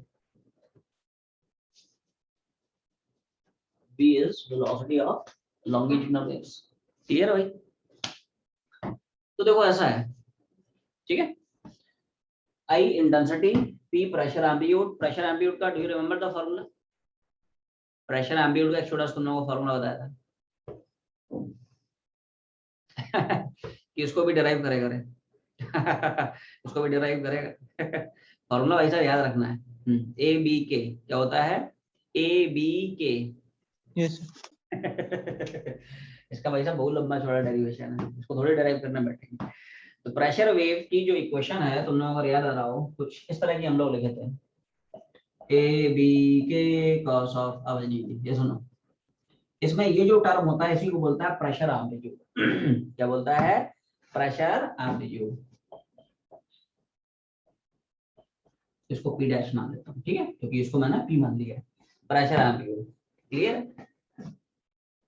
अब यहाँ पे सवाल है कि बी को आप एलिमिनेट कैसे कराएंगे, क्योंकि बी तो सवाल में आपको गिवन नहीं है, सवाल में तो सिर्फ प्रेशर एम्पलीट्यूड गिवन है, डेंसिटी गिवन है, और ठीक है। तो देखो हाउ टू एलिमिनेट बी पहले बता किसी भी लॉन्गिट्यूडनल वेव की किसी भी मीडियम में स्पीड का फॉर्मूला क्या होता है? किसी भी लॉन्गिट्यूडनल वेव्स की लॉन्गिट्यूडनल वेव्स का किसी भी मीडियम में जो जनरल फॉर्मूला होता है वो होता है दोस्त under root of E by rho, general formula. अब मान लो वो मीडियम सॉलिड है तो सॉलिड में मॉडुलस ऑफ वेलोसिटी हम लोग y लेते हैं। क्लियर है? अच्छा मान लो वो मीडियम लिक्विड या गैस है तो लिक्विड या गैस के लिए y तो हम डिफाइन करते नहीं है, यंग्स मॉडुलस डिफाइन करते नहीं है, मॉडुलस ऑफ रिजिडिटी डिफाइन करते नहीं है, तो क्या डिफाइन करते हैं? Bulk modulus. तो लिक्विड या गैस में जब वेव चलती है तो हम लोग ई की जगह फॉर लिक्विड एंड गैसेस, ठीक है, अगर देखो सॉलिड होता तो हम लोग वहां पे ई की जगह वाई चिपका देते, बट यहाँ तो longitudinal waves are travelling in air, ठीक है, तो एयर के लिए तो हम वाई डिफाइन कर नहीं सकते हैं, ना ईटा डिफाइन कर सकते हैं, तो उनके लिए बी डिफाइन होता है ना, वॉल्यूमेट्रिक चेंजेस, है ना, वॉल्यूम चेंजेस, तो ई की वैल्यू वहां पे भी चिपका देंगे। तो क्या यहाँ पे फॉर्मूला अपना बन जाएगा under root of B by rho, या सुनो। अच्छा गैसेस के लिए तुम लोगों को याद आ रहा हो क्या हम लोग यही बी को उड़ा देते थे बाय गामा इनटू रो, या सुनो। Yes yes adiabatic bulk modulus for gas, do you remember the formula? हम लोग इलास्टिसिटी में पढ़े हैं, isothermal bulk modulus for gas it is same as pressure of gas, adiabatic bulk modulus of gas it is gamma times pressure of gas. तो वहीं से तो Yes, sir. Formula आता था वेलोसिटी ऑफ, मतलब न्यूटन साहब ने जो फॉर्मूला बताया था उसमें लाप्लास साहब ने एक करेक्शन मारा है ना। न्यूटन साहब ने क्या बोला था कि जब साउंड वेव मीडियम में चलती है तो जो phenomena Isothermal. Isothermal, isothermal Yes. Modulus P होता तो उनका फॉर्मूले में पी आ रहा था है ना, तो थोड़ी एरर आ गई थी वहां पे। तो लाप्लास साहब ने बताया नहीं नहीं नहीं नहीं, साउंड वेव्स का जो प्रोपगेशन है it's not an isothermal phenomena, it is an adiabatic phenomena. Adiabatic. Adiabatic में जो adiabatic bulk modulus for gas होता है it is gamma into P, तो वहीं से वो फॉर्मूला आ जाता है। खैर अपने को बी है ना एलिमिनेट कराना है, तो यहाँ पे मैं ये चिपका दे रहा हूँ, ठीक है। बाकी वो दोनों सेम फॉर्मूला है, टेंशन मत ले। गैस के लिए बी की वैल्यू गामा रो हम गामा इंटू पी चिपका देते हैं, बट अपने को ना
क्या तुम लोग मुझे सुन पा रहे हो अब? ये सुनो। Yes, sir. Yes, sir. थोड़ी देर के लिए वो अटक गया था है ना, राइट। चलो अब क्लियर है, तो देखो सब लोग ध्यान दें, कुछ नहीं किया है इधर देख, यहाँ पे इस पूरी क्वेश्चन को स्क्वायर लगा दिया, तो बी स्क्वायर कितना हो गया, ठीक है। तो यहाँ से बी की वैल्यू आ गई रो इंटू बी स्क्वायर, तो बी की वैल्यू यहाँ पे मैंने चिपका दिया है, तो ए इंटू के इंटू बी मतलब रो इंटू बी स्क्वायर। अच्छा इंटेंसिटी का फॉर्मूला क्या हम लोग पढ़ते हैं, बोलो भाई, हाफ रो ए स्क्वायर ओमेगा स्क्वायर बी, ये सुनो क्लियर है, Yes, sir. हाफ रो ए स्क्वायर ओमेगा स्क्वायर बी। रुक गया रुक गया रुक गया, यहाँ पे भाई साहब ए स्क्वायर आ रहा है, एम्बिट्यूड अपने को चाहिए ही नहीं है ना, गिवन थोड़ी है रे, प्रेशर एम्बिट्यूड बस गिवन है, रो गिवन है, वी गिवन है, तो इसको उड़ाना है तो क्या पक्की बात है इसको स्क्वायर करना पड़ेगा, फिर दोनों को उड़ाना पड़ेगा, तभी तो ये फॉर्मूला आएगा ठीक है। ए स्क्वायर को खैर अपने को एलिमिनेट करना है, दैट इज द आइडिया है। तो देखो मैं पूरी इक्वेशन को भाई साहब स्क्वायर करा रहा हूँ, क्या करा रहा है,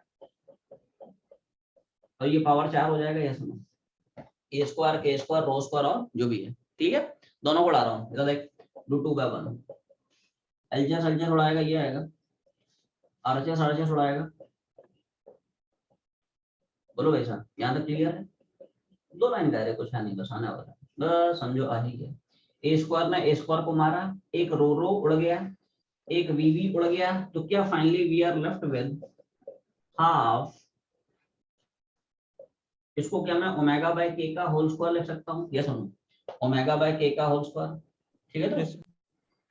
अच्छा इधर से ए स्क्वायर इसको उड़ ही गया है, वी उड़ ही गया, तो ऊपर तो कुछ बचा नहीं। अच्छा नीचे क्या अपने पास बचेगा, रो और क्या बचेगा वी का क्यूब, ये सुनो पहले देख क्या लिखा मैंने, एक रो उड़ गया तो यहाँ से रो बचेगा, एक वी उड़ गया तो वी क्यूब बचेगा। क्या इतनी बात समझ में आ गई सबको? अच्छा सोच के देख, क्या ये ओमेगा और के का रेशियो यही तो वेव की वेलोसिटी होती है? Yes, sir. जैसे तुम लोगों को याद आ रहा हो, कोई भी जनरल जो वेव फंक्शन होता है, ट्रैवलिंग वेव फंक्शन, उसकी वेलोसिटी क्या होती है, ratio of coefficient of T and coefficient of x. तो क्या टी का कोएफिशिएंट ओमेगा ही तो होता है, और क्या एक्स का कोएफिशिएंट के ही तो होता है? तो ये असलियत में क्या कर रहा है, वी ही तो निकाल रहा है। ये सुनो चमका नहीं दे तुम लोगों को, सुनो इधर देख इधर देख, सुन सुन सुन, बस हो गया हो गया हो गया, इधर देखो एवरीवन सी दिस, जब आप ये करते हो कोई भी ट्रैवलिंग वेव फंक्शन आपका इस फॉर्मेट में होता है kx plus minus omega T, तो वेलोसिटी यही तो लिखता है, ratio of coefficient of T coefficient of असलियत में टी का कोएफिशिएंट आप क्या लिखते हो, ओमेगा, और एक्स का कोएफिशिएंट क्या लिखते हो, तो यही तो है रे बी। ठीक है, इसलिए मैंने बोला ये भी हो जाएगा। ठीक है, तो देखो अपना जो एक्सप्रेशन है it is reduce in this form, क्या कि साहब आई बाय पी स्क्वायर बराबर हाफ, इसको मैं लिख देता हूँ वी स्क्वायर, नीचे हो जाएगा रो इनटू वी क्यूब। ये डिराइव कर लेंगे हम लोग, ये सुनो, वी स्क्वायर वी छोड़ जाएगा, एक वी रह जाएगा, तो क्या finally we are left with this. ये भाई साहब बहुत कमाल का फॉर्मूला है दोस्त, इसको याद रख लो, मेंस में भी इस पर बेस्ड सवाल पूछे गए, क्या पता है ना। तुम लोगों के समय तक फिर से पूछा जाए। ठीक है, तो ध्यान रखें, what is the relation between intensity and pressure amplitude, I बराबर P square upon twice of rho into V. बोलो याद रहेगा, याद रहेगा, पहले इतना छापना। ठीक है, बाकी सिंपल कैलकुलेशन, वैल्यू सब्स्टिट्यूट करना दूसरा में।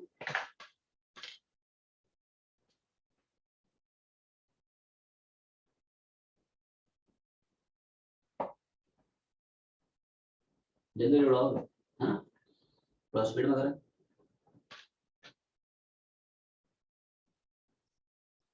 बोलो भाई कितना हुआ कि नहीं, आगे बढ़े।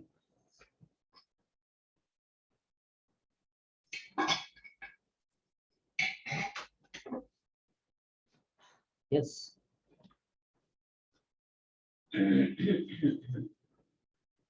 तो आगे की कहानी यह है कि भाई आओ देखते हैं क्या क्या डेटा अपने को गिवन है।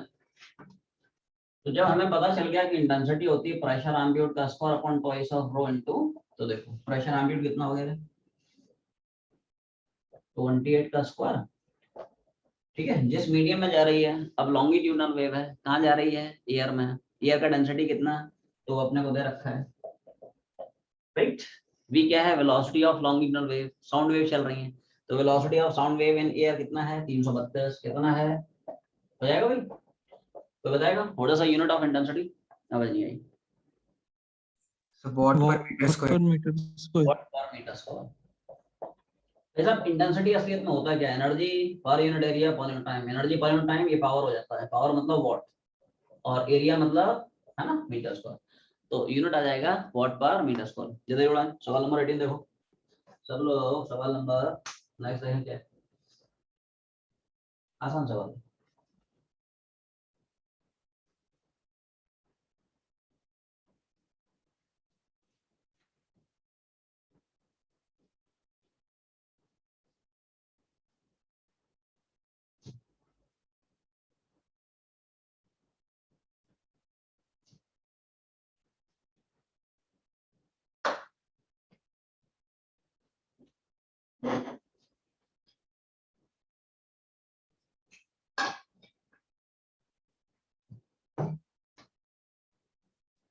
जी सर, तो सवाल नंबर 18 में क्या है,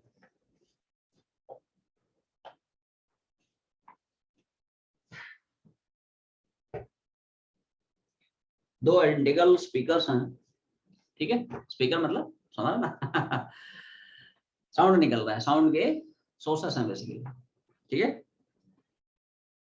audio output of each speaker इतना इतना। इसको ऐसे सोचें कि जैसे मान ले we have two sound sources S1 S2, और कोई एक जनरल पॉइंट P मान रहा है जो कि एक स्पीकर से 3 मीटर पे है और दूसरे से 2 मीटर पे है, ठीक है, एक से 3 पे है, दूसरे पे, ये कोई जनरल पॉइंट P है, ठीक है भाई, पूछना बता दोनों स्पीकर्स की वजह से इस जनरल पॉइंट पे इंटेंसिटी कितनी होगी। तो intensity due to a point source का एक छोटा सा फॉर्मूला है, अभी वैसे तुम लोगों को पढ़ाया नहीं है ना, इंटेंसिटी का एक छोटा सा फॉर्मूला है, 2 लाइन का वैसे डेरिवेशन भी करा दूंगा, पहले समझ लें क्या फॉर्मूला है। कि जैसे मान ले हमारे पास कोई भी सोर्स है, चाहे वो साउंड का सोर्स हो, चाहे वो लाइट का सोर्स हो, है ना, जो कि पावर P रेडिएट कर रहा है, तो सोर्स से r डिस्टेंस पे this is the expression of intensity, clear. जैसे मान ले मेरे पास एक साउंड सोर्स है which is emitting sound waves of power P, तो सोर्स से r डिस्टेंस पे this the expression of intensity, क्या P/4πr²। छाप ले, 2 लाइन का डेरिवेशन करा देता हूँ, ठीक है, कैसे ऐसा है, वैसे हम लोग इसको वे ऑप्टिक्स में डिटेल में पढ़ेंगे, कि एक पॉइंट सोर्स की वजह से पावर या इंटेंसिटी कैसे निकालते हैं, एक लाइन सोर्स की वजह से इंटेंसिटी कैसे निकालते हैं। ठीक है, छापते चल।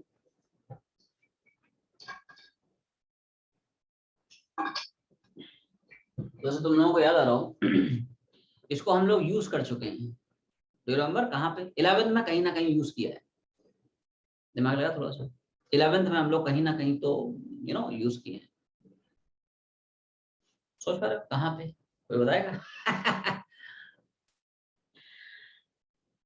11th में कहीं ना कहीं हम लोग इसको यूज किए हैं। एनीवन? एनी सर वो idea? Heat energy received by earth due to sun. एक हम लोग रेडिएशन में छोटा सा टर्म पढ़े थे जिसको हम बोलते हैं सोलर कांस्टेंट, रिमेंबर? क्या पढ़े थे? Solar constant. Intensity of radiations emitted by sun which is received on the surface of earth, उसको बोलता है सोलर कांस्टेंट। तो वहां पे भी हमने इस फॉर्मूले का यूज किया।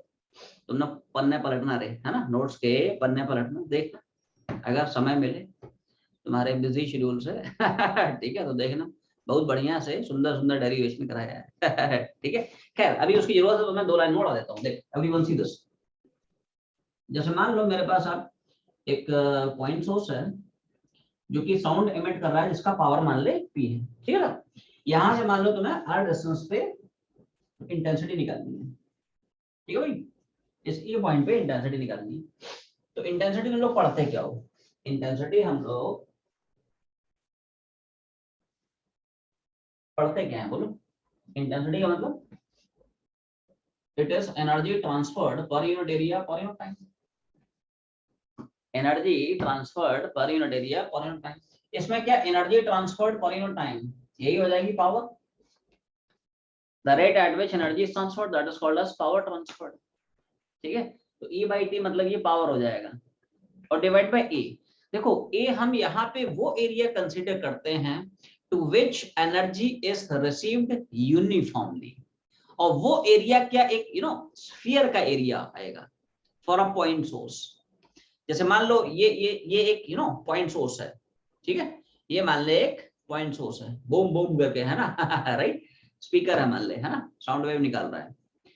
तो क्या वो एरिया जिसके हर एक पॉइंट पे एनर्जी यूनिफॉर्मली हिट कर रही है वो एक स्फीयर का एरिया आएगा? ये सुनो, ये देखो, है ना, क्या इस सोर्स की वजह से इस स्फेरिकल सरफेस के हर एक पॉइंट पे जो एनर्जी गिरेगी मतलब जो हिट करेगी वो बराबर हिट करेगी, क्योंकि इस स्फेरिकल सरफेस का हर एक पॉइंट उस सोर्स से इक्वी डिस्टेंट है।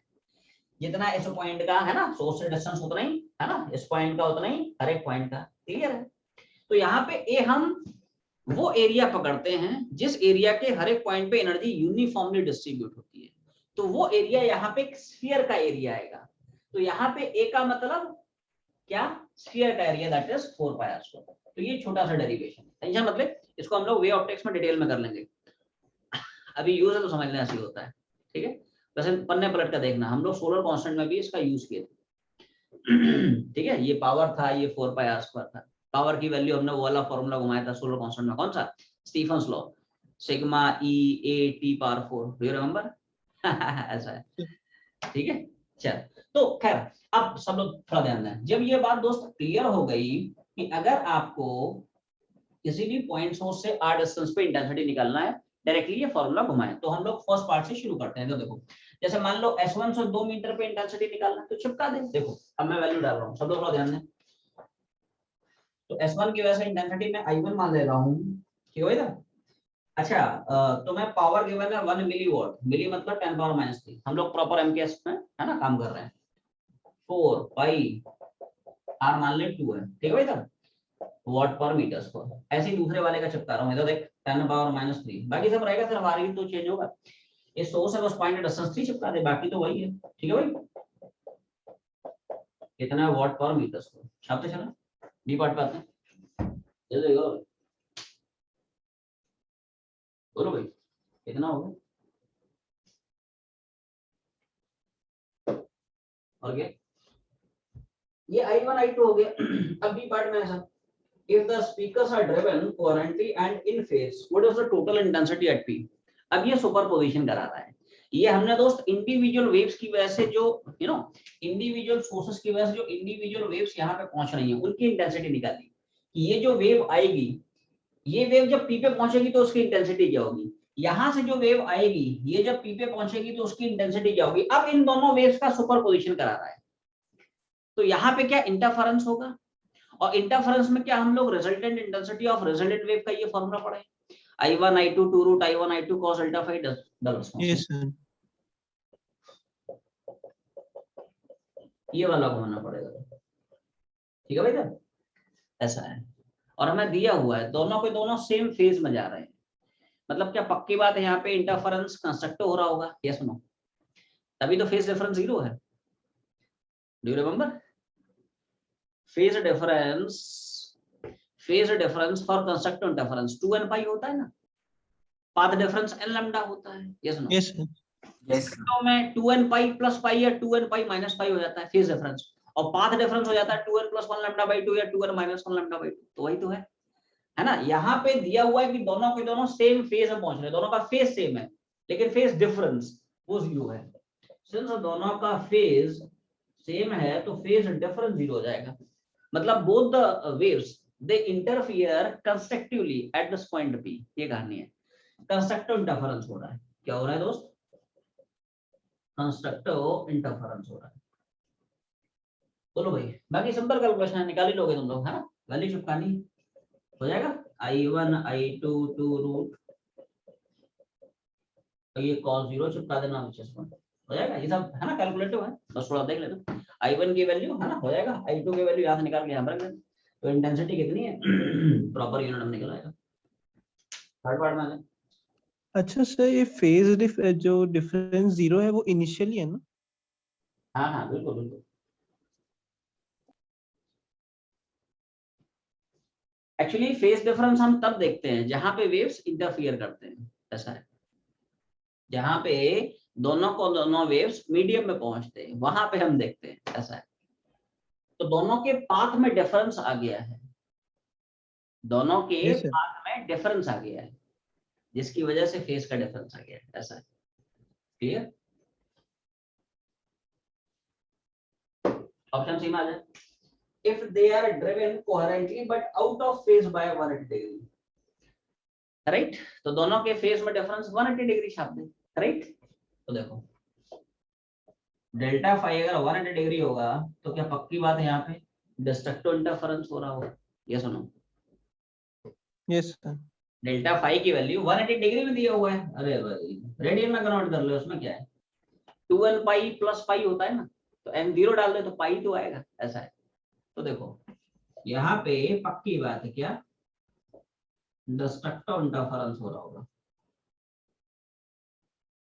तो डिस्ट्रक्टिव इंटरफेरेंस में जो I रिजल्टेंट होगा I1 प्लस फॉर्मूला वही है 2 root I1 I2 cos of delta phi, और डेल्टा फाई कितना हो जाएगा बोलो भाई, क्लियर, और cos फाई यहाँ पे माइनस 1 चिपका दे, हो जाएगा।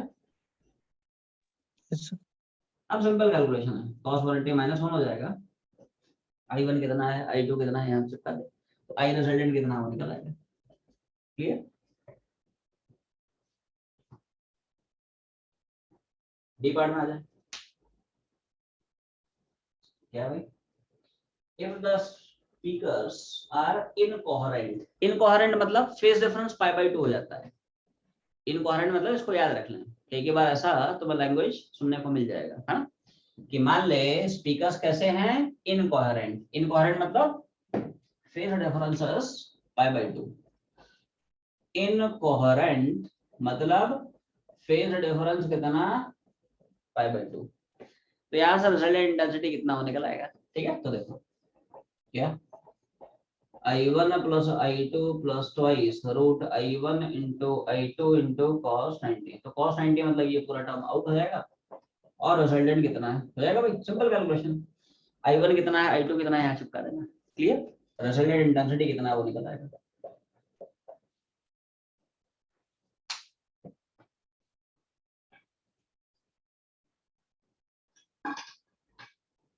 तो सुन लो ये फॉर्मूला याद रखना, क्या कि अगर हमारे पास कोई पॉइंट सोर्स है, चाहे वो लाइट का सोर्स हो चाहे वो साउंड का सोर्स हो, राइट, जो कि लाइट या साउंड एमिट कर रहा है पावर P, तो सोर्स से R डिस्टेंस में डेंसिटी क्या P/4πr², वो बस अपने को है ना ध्यान रखना है। ठीक है, सवाल नंबर 19 देखें, एडवांस में पूछे दोनों सवाल, 19 है 20 है, दोनों एडवांस के प्रीवियस ईयर क्वेश्चंस हैं और आसान आसान सवाल। देखो क्या बोलता है सवाल नंबर 19 पहुंचे, बोलो भाई क्या बोल रहा है। मेटल वायर इतना इतना, टेंशन इतना इतना, ठीक है। देखो इसमें स्टैंडिंग वेव्स के तो हैं एप्लीकेशन, बीट्स के भी फंडे लगेंगे, क्लियर है। देखिए यहाँ पे स्ट्रिंग और ट्यूनिंग फॉर्क इन दोनों को एक साथ वाइब्रेट कर रहा है, दोनों को एक साथ बजा रहा है, दोनों को एक साथ वाइब्रेट करा रहा है, ठीक है। तभी तो बीट्स मिलेंगे, दो साउंड सोर्सेस को साइमल्टेनियसली प्ले करेंगे, तो जो सोर्सेस की फ्रीक्वेंसी का डिफरेंस है वही तो होता है बीट्स, ठीक है। तो देखो यहाँ पे दोस्त हम लोग फॉर्मूला घुमाने वाला है बीट फ्रीक्वेंसी का, it is something but difference in frequency of both the sources. अब बस थोड़ा सा देखना है कि किसकी फ्रीक्वेंसी इनिशियली ज्यादा, किसकी फ्रीक्वेंसी इनिशियली कम, तो वो थोड़ा सा दिमाग लगाना है। एक रहा आपका स्ट्रिंग, इसको वाइब्रेट करा रहा है, ठीक है दोस्त, और दूसरा है मान लो अपने पास ट्यूनिंग फॉर्क। ट्यूनिंग फॉर्क का मैं मान लेता हूँ फ्रीक्वेंसी न्यू है, ठीक है भाई। अच्छा, स्ट्रिंग तो मैं दिया हुआ it is vibrating in its fundamental mode, तो फंडामेंटल मोड में क्या इसकी फ्रीक्वेंसी हम लोग घुमाएंगे V/12, और क्या V हमें पता है √T/ρA होता है, ये सुनो, यस है ना, क्योंकि अपने को डेंसिटी ही पूछ रहा है इसलिए मैंने उस फॉर्म में फॉर्मूला घुमा दिया। मास पर यूनिट लेंथ पूछता तो मैं म्यू के फॉर्म में चिपका देता है ना। तो देखो √T/ρA और जो भी है, क्लियर। अब देखो यहाँ पे थोड़ा ध्यान देना तुम लोग, सेकंड केस में बोल रहा है टेंशन इज रिड्यूस्ड। अगर इस वायर में टेंशन घटा रहा है तो भी बोल रहा है कि बीट्स फिर से सेम बन रहे हैं। रुक रुक रुक रुक रुक, पहले टेंशन ज्यादा था तो पहले जो बीट्स मिल रहे थे, फिर उसने टेंशन घटाया, फिर से बीट्स उतने ही मिले, तो क्या पक्की बात है जब टेंशन ज्यादा था तो इसकी फ्रीक्वेंसी ज्यादा थी, और जब टेंशन घटाया तो क्या इसकी ज्यादा होगी, तभी तो डिफरेंस सेम मिलेगा in both the cases, yes और नो। चमका नहीं रहे। The point I am trying to make here is, इधर देख, अभी वन सी दिस, यहाँ कहीं फॉर्क बाबा बैठे हैं, मान ले फ्रीक्वेंसी, हाँ जैसे एक छोटा सा सैंपल दिखा रहा हूँ, मान ले इसकी फ्रीक्वेंसी 200 है, कितनी 200 hertz let's say, just assume, ठीक है। इनिशियली टेंशन ज्यादा था, है ना, तो वायर की जो फ्रीक्वेंसी है वो ज्यादा होगी, लेट्स से 202 थी, तो इन दोनों के बीच में गैप कितना था, 2 बीट पर सेकंड का, ठीक है भाई साहब। अब आपने क्या किया, टेंशन घटाया तो इसकी फ्रीक्वेंसी घट गई, और घट के इतनी आ गई, कितनी 198 आ गई, तो क्या अभी भी गैप उतना ही दिख रहा है, डल रिस्पांस, क्या इसमें उतना ही है ना गैप दिख रहा है, उतना ही बीट दिख रहा है। तो ये थोड़ा सा तुम्हें दिमाग लगाना पड़ेगा कि इनिशियली किसकी ज्यादा थी या इनिशियली किसकी कम थी, इतनी बात समझ में आ गई, ठीक है। तो इनिशियली इसकी ज्यादा होगी, फिर टेंशन आपने लोअर किया तो इसकी ज्यादा हो गई फाइनली, है ना। तो इनिशियली लिखेगा दिस माइनस दिस फ्रीक्वेंसी बराबर जो भी गिवन है बीट फ्रीक्वेंसी, और फाइनली क्या लिखेगा, इसकी माइनस इसकी फ्रीक्वेंसी और बराबर जो भी बीट मिल रहा है, ये सुनो। तो this is the basic idea involve this problem, बाकी सिंपल कैलकुलेशन है ना। तो देखो चलो ध्यान सुनना, जैसे मान लो कितने बीट मिल रहे हैं, 5 बीट, इधर देखो, तो मैं पहले क्वेश्चन लिख रहा हूँ, इधर देख, तो पहले मैं लिखूंगा new wire minus new fork, ये फॉर्क है ना, बराबर 5। अब मैं चिपका रहा हूँ, यही फॉर्मूला, इधर देख, अंडर रूट, जल्दी बोल, इनिशियली टेंशन ही लेने का, है ना, 100/ρA and divided by 12 minus new fork मान लिया, न्यू वही निकालना है, बोल पहले क्वेश्चन क्लियर। अब ऐसे ही लिख रहा हूँ, बस 10 मिनट और, है 10 मिनट और, ये पूरा कंप्लीट हो जाएगा, जल्दी जोड़ाते हैं। क्या सेकंड इक्वेशन में लिखूंगा new fork minus new wire बराबर 5, ये सुनो, फाइनली इसका टेंशन घट गया ना, तो ये नीचे आ गया, तो new fork minus new wire, ये सुनो, फॉर्क का तो फिक्स है, न्यू वही न्यू निकालना है, वायर क्या लिखेगा, सिर्फ टेंशन चेंज किया, नया वाला टेंशन बोल कितना 81, कितना इधर आएगा एवरीवन सी 10, तो अंडर रूट ऑफ, पहले बता क्या ये क्वेश्चन तुम्हें चमकी, ये सुनो भाई साहब एक बार बता, रो वही रहेगा, रो थोड़ी चेंज करेगा, रो वही रहेगा, ए वही रहेगा, लेंथ वही रहेगा, सिर्फ टेंशन ही तो चेंज किया, बीट भी वही है, क्लियर है। क्या हमारे पास दो इक्वेशन दोनों से उड़ा देंगे, क्या करेगा, क्या दोनों को ऐड करना पड़ेगा, ये सुनो, क्या दोनों को ऐड करने से Yes, बात हो जाएगी, तो मैं ऐड कर रहा हूँ, देखो 1/12 इनफैक्ट 1 अपॉन रूट ऑफ रो ए भी बाहर निकल ले, तो अंडर रूट में क्या बचेगा 100 माइनस अंडर रूट में बचेगा 81 और इधर ऐड करेगा, ये सुनो, तो 1/2 अंडर रूट ऑफ रो ए, ये पार्टी हो जाएगी 10 माइनस 9 और ये हो जाएगा, जल्दी बोल कितना कितना डेटा है, बोल जल्दी कितना है, अब नहीं 50 सेंटी है, मीटर बढ़ा रहा हूँ, डेंसिटी तो खैर निकालना ही है, छोड़ना उसको, क्लियर, बोल कितना है। अच्छा कुछ नहीं गिवन है तो क्या हम मान के चलेंगे जो वायर है वो सिलिंड्रिकल वायर है, तो एरिया ऑफ क्रॉस सेक्शन क्या पाई आर स्क्वायर उड़ाएंगे, it is yes, pi R square, तो देख अब देख डायरेक्टली मैं चिपका रहा हूं, इधर देख पाई मतलब 3.14, डायमीटर मान लो 1 मिलीमीटर है, तो रेडियस कितना 0.5 मिलीमीटर है ना, तो देखो 0.5 इंटू 10⁻³ और स्क्वायर कराना पड़ेगा, तो आवाज नहीं होगी, ये सुनो पहले बता क्या ये क्वेश्चन तुम्हें चमकी, कैसे लिखा है ना, yes, देख देख देख yes, रो टू ए मतलब पाई आर स्क्वायर चिपका दिया, डायमीटर 1 मिलीमीटर था तो रेडियस 0.5 है, 0.5 मिलीमीटर था उसको मीटर में कराया और स्क्वायर था तो स्क्वायर, क्लियर, ए को मैंने पाई आर स्क्वायर चिपका दिया, तो यहाँ से भाई साहब तुम्हारा पहला पार्ट आ जाएगा डेंसिटी कितना है, प्रॉपर एमकेएस में आएगा, है ना, प्रॉपर एमकेएस में आ जाएगा डेंसिटी केजी पर मीटर क्यूब में। अब देखो अब सुनो सब लोग ध्यान दें, क्या डेंसिटी की वैल्यू किसी भी एक क्वेश्चन चिपका के हम लोग क्या न्यू निकाल सकते हैं, ये सुनो, अब सिंपल कैलकुलेशन है, लॉजिक इतना ही है, देख रहे हो गया, देखो क्या करना है, फर्स्ट इक्वेशन आ जाए सब लोग थोड़ा फर्स्ट इक्वेशन में कंसंट्रेट करें, रो और ए छोड़ पाई आर स्क्वायर, तो आर की वैल्यू वही है क्या 0.5 10⁻³ और स्क्वायर है तो स्क्वायर करा दे, ठीक है, and this whole divide by twice of L बोल कितना था, कहां गया 0.5 और माइनस न्यू और this should be equal to 5, क्या हम लोग रो यहां से निकाल चुके हैं और क्या रो को यहाँ पे चिपका देंगे तो क्या मेरा न्यू निकल आएगा, ये सुनो प्रॉपर एमकेएस में आएगा, हर्ट्ज में वही पूछ रहा है, फ्रीक्वेंसी ऑफ ट्यूनिंग फॉर्क कितना होगा और वायर का डेंसिटी कितना होगा, छाप ले, एक आखिरी सवाल फिर छुट्टी करते हैं।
जी सर, तो सवाल नंबर 20 देखें, ये भी एडवांस में पूछा हुआ सवाल है और बहुत आसान सवाल है, तो देखो भाई क्या है, इन अ कार रेस, एक कार की रेस हो रही है, फार्मूला 1 ठीक है, माइकल शूमाकर फार्मूला 1, आओ फार्मूला 1 खेलते हैं, चलोगे ठीक है, चलो रस्की गेम है नहीं, क्या पता कब कैसा हो जाए, नहीं। तो रस में ही तो मजा है जीवन में, नहीं? बिना रस के जीवन में मजा क्या है? ठीक है। और तो चलो रेस लगाते हैं। तो देखो, जैसे मान लो दोनों कार t बराबर 0 पे यहां से शुरू हुई, ठीक है। जो उनका एंड पॉइंट है वहां पे उसने एक डिटेक्टर लगा रखा है, एक रिसीवर लगा रखा है, ठीक है भाई। यहाँ पे ऐसा माना एक स्टैटिक ऑब्जर्वर है, स्टेशनरी ऑब्जर्वर है, और ये रिसीवर जब कार वहां पे पहुंचती है, ठीक है, फिनिशिंग पॉइंट पे, तो वो रिकॉर्ड कर रहा है जो हॉर्न मार रहा है उसकी फ्रीक्वेंसी क्या है, what is the apparent frequency heard by this observer या डिटेक्टेड बाय दिस रिसीवर, ठीक है। तो वही बोल रहा है कि वो डिटेक्ट कर रहा है 330 और दूसरे का मान ले 360, है ना। तो तुम बता सकते हो, अच्छा एक्चुअल फ्रीक्वेंसी दोनों की बराबर है ना, 300 है। Assume both the cars they are moving with constant velocity, मैं मान लेता हूं सब, इसकी v1 है, इसकी v2 है, कांस्टेंट वेलोसिटी जा रहे हैं, let's say v1 greater than v2। तो क्या जिसकी वेलोसिटी ज्यादा होगी उसके करस्पॉन्डिंग जो अपरेंट फ्रीक्वेंसी ऑब्जर्व करेगा, जो रिसीव करेगा, जो डिटेक्ट करेगा डिटेक्टर, वो ज्यादा होगी, यस नो? जितना तेज यस भागोगे उतनी ज्यादा तुम्हें लगेगी ना अपरेंट फ्रीक्वेंसी। Yes yes. तो अगर 360 और 330 दे रहा है तो पक्की बात है दोस्त, इसके करस्पॉन्डिंग जब ये जस्ट पहुंचने वाला होगा, जस्ट है ना, जस्ट मान ले फिनिशिंग पॉइंट पे पहुंच गया है ना, तो देखो इसको सोर्स मानना है, इसको ऑब्जर्वर मानना, और इसके करस्पॉन्डिंग जो रिसीव कर रहा है जो अपरेंट फ्रीक्वेंसी है वो 360 होगी, है ना। लेकिन सिंस ये पहले पहुंचा है क्योंकि इसकी स्पीड ज्यादा है, ये है ना उस टाइम पे कहीं और होगा, है ना। और उनके बीच का सेपरेशन अपने को मान लो 100 मीटर दिया हुआ है जहां पे रेस एंड हो रहा है ना, राइट। तो जब ये सोर्स है ना v1 से जा रहा है, v2 से जा रहा है, तो ये जो डिटेक्ट कर रहा है वो 330 होगा, क्योंकि इसकी स्पीड कम है तो अपरेंट फ्रीक्वेंसी ये कम डिटेक्ट करेगा, ऐसा है। तो पहले हम लोग इस डेटा से v1 और v2 कितना कितना निकालेंगे, फिर सिंपल काइनेमेटिक्स डील करके समय में निकाल देंगे जो भी पूछ रहा है, ठीक है। पहले अपना आइडिया होना चाहिए कि कैसे भी इधर v1 v2 निकालना, तो बहुत सिंपल है ना। तो देखो सबसे पहले हम लोग ये सोर्स मान रहे हैं, ये ऑब्जर्वर मान रहे हैं, क्या हमारा बाय कन्वेंशन ये डायरेक्शन पॉजिटिव होगा। Velocity of sound which moves directly from source to observer, this direction is taken as positive। चला गया, आ जाओ भाई, आखिरी सवाल तो अच्छे से होना दो। ठीक है अभी, ठीक। चल तो देख, direction of velocity of sound which moves directly from source to observer, this direction is taken as positive. तो सब लोग थोड़ा ध्यान देना है ना। देखो nu apparent, nu actual, v minus V और v माइनस वी एस, ठीक है दोस्त। अब मैं छाप रहा हूँ वैल्यूज, है ना। क्या कि साहब अपरेंट फ्रीक्वेंसी कितना डिटेक्ट कर रहा है 360, लेकिन एक्चुअल फ्रीक्वेंसी तो क्या दोनों की सेम है, ये सुनो 300 कितनी है। स्पीड ऑफ साउंड क्या अपने को गिवन है, बोलो 330 है। ऑब्जर्वर, ये तो ऑब्जर्वर दोस्त रेस्ट पे है तो 0 हो गया, 330 है ना सोर्स। तो क्या इसकी velocity bye convention plus v1 होगी, ये सुनो कितनी होगी इधर, है ना, तो प्लस v1 होगी, क्लियर है। तो क्या इस इक्वेशन से तुम लोग मुझे v1 सॉल्व करके निकाल के दे सकते हो, ये सुनो। और वही कहानी रिपीट कर दे b के लिए, तो क्या b के लिए मेरा इक्वेशन होगा 330 बराबर, आवाज नहीं आई, थोड़ा सा बस चेंज होगा, बाकी तो आवाज नहीं आई, ये सुनो।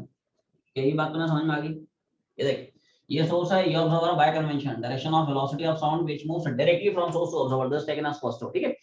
तो अपरेंट फ्रीक्वेंसी कितनी 330, एक्चुअल फ्रीक्वेंसी दोनों की बराबर है, speed of sound in still air बराबर है, ऑब्जर्वर स्टैटिक है 0, है ना, और इसकी भी वेलोसिटी इधर है बाय कन्वेंशन प्लस v2 होगी, है ना, vs की वैल्यू, क्लियर। तो इस इक्वेशन से क्या तुम लोग मुझे v2 निकाल के दे सकते हो, ये सुनो। एक बार v1 और v2 आ गया, ये वैसे पूछ नहीं रहा है, कुछ और पूछ रहा है। अब थोड़ा सा ध्यान दें, है ना, थोड़ा सा काइनेमेटिक्स के फंडे लगेंगे, है ना। तो ऐसे ही तो सवाल एडवांस में पूछता है जिनमें कम से कम 2 या 2 से ज्यादा कंसेप्ट्स का यूज हो, है ना, अदरवाइज मजा कहां है, आईटी वालों को मजे नहीं आता है। ठीक है, तो देखो find out the time taken by winning car, है ना, जो विनिंग कार है उसको कितना समय लगेगा। रुको रुको रुको रुको रुको, ठीक है। t बराबर 0 पे दोस्त ये v1 से भागे, ये भाई साहब t बराबर 0 पे v2 से भागे। ये मान लो t समय में अपनी डेस्टिनी पे पहुंच गई, ये t समय में यहाँ पे पहुंच पाए, और दोनों के बीच का सेपरेशन मान लो दे रखा है उसने कितना 100 मीटर, यही है। जितने टाइम में ये यहां से यहां तक पहुंचेगा उतने समय में ये यहां से यहां तक पहुंचेगा। मैं ये वाला डिस्टेंस कुछ x मान लेता हूं। क्या हमें यही t पूछ रहा है? Yes no. What is the time taken by winning car? तो विनिंग कार को यहां से और फाइनल एंड पॉइंट तक, स्टार्टिंग से एंड पॉइंट तक पहुंचने में जो समय है वही t लग रहा है। ठीक है, तो बहुत सिंपल है। सिंस हमें पता है स्पीड कांस्टेंट है, डिस्टेंस बराबर स्पीड टाइम। Yes no. क्या मैं कार ए के लिए डायरेक्ट फॉर्मूला घुमा सकता हूं? पैसा आना तो बोलो। क्या पहली क्वेश्चन चमकी? Yes no. डिस्टेंस कितना चला? x + 100 बराबर स्पीड कितनी? v1, समय कितना t। क्लियर। कार b के लिए क्या मैं इक्वेशन लिख सकता हूं?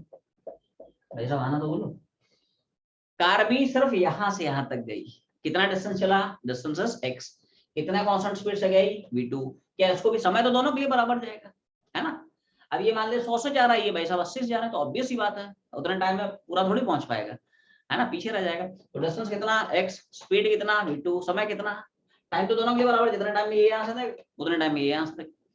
क्या दो इक्वेशन दो नोन्स हो गए? ये सुनो, क्या यहां से t निकाल के दे दोगे? क्या दोनों को उड़ाना पड़ेगा? क्या तुम लोग जाग रहे हो? आवाज नहीं है। Yes sir. Yes, sir. Yes sir. अब आखिरी उसके बाद, है ना? ठीक है, मौसम अच्छा हो रहा है, नहीं बारिश का मौसम है, 2 नंबर पे पंखा, 1 गिलास ठंडा पानी, एक पतली चादर, नहीं सारी कंडीशंस फेवरेबल।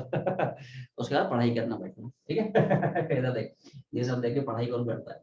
तो एलसीएस उड़ाएगा तो ये आएगा, आरसीएस उड़ाएगा तो कुछ तो आ ही जाएगा, 10 - 10, और आरसीएस उड़ाएगा तो आवाज नहीं आएगी। क्या इक्वेशन तुम्हें चमकी? कुछ नहीं करना है, v1 और v2 निकाल चुका है, यहाँ चिपका दे, टाइम निकल आएगा। ठीक है, छापना छुट्टी करते हैं।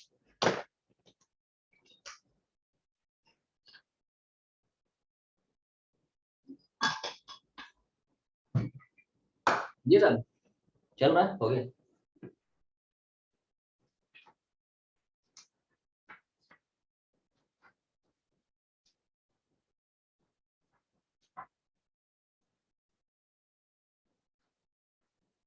बोलो भाई। डन देख रहा?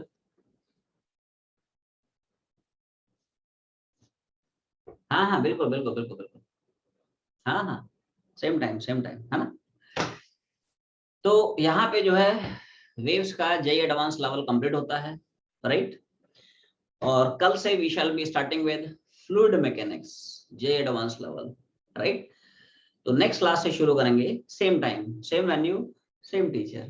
ठीक है, तब तक पढ़ाई करते रहें। All the very best. चलो भाई, bye bye everyone. Thank you sir. Thank you. Thank you sir. ये एडवांस का जो वर्कशीट है अच्छे से अटेंड करके आए भाई सब लोग। एडवांस का वर्कशीट बढ़िया से बना के आए, ठीक है। चलो बाय।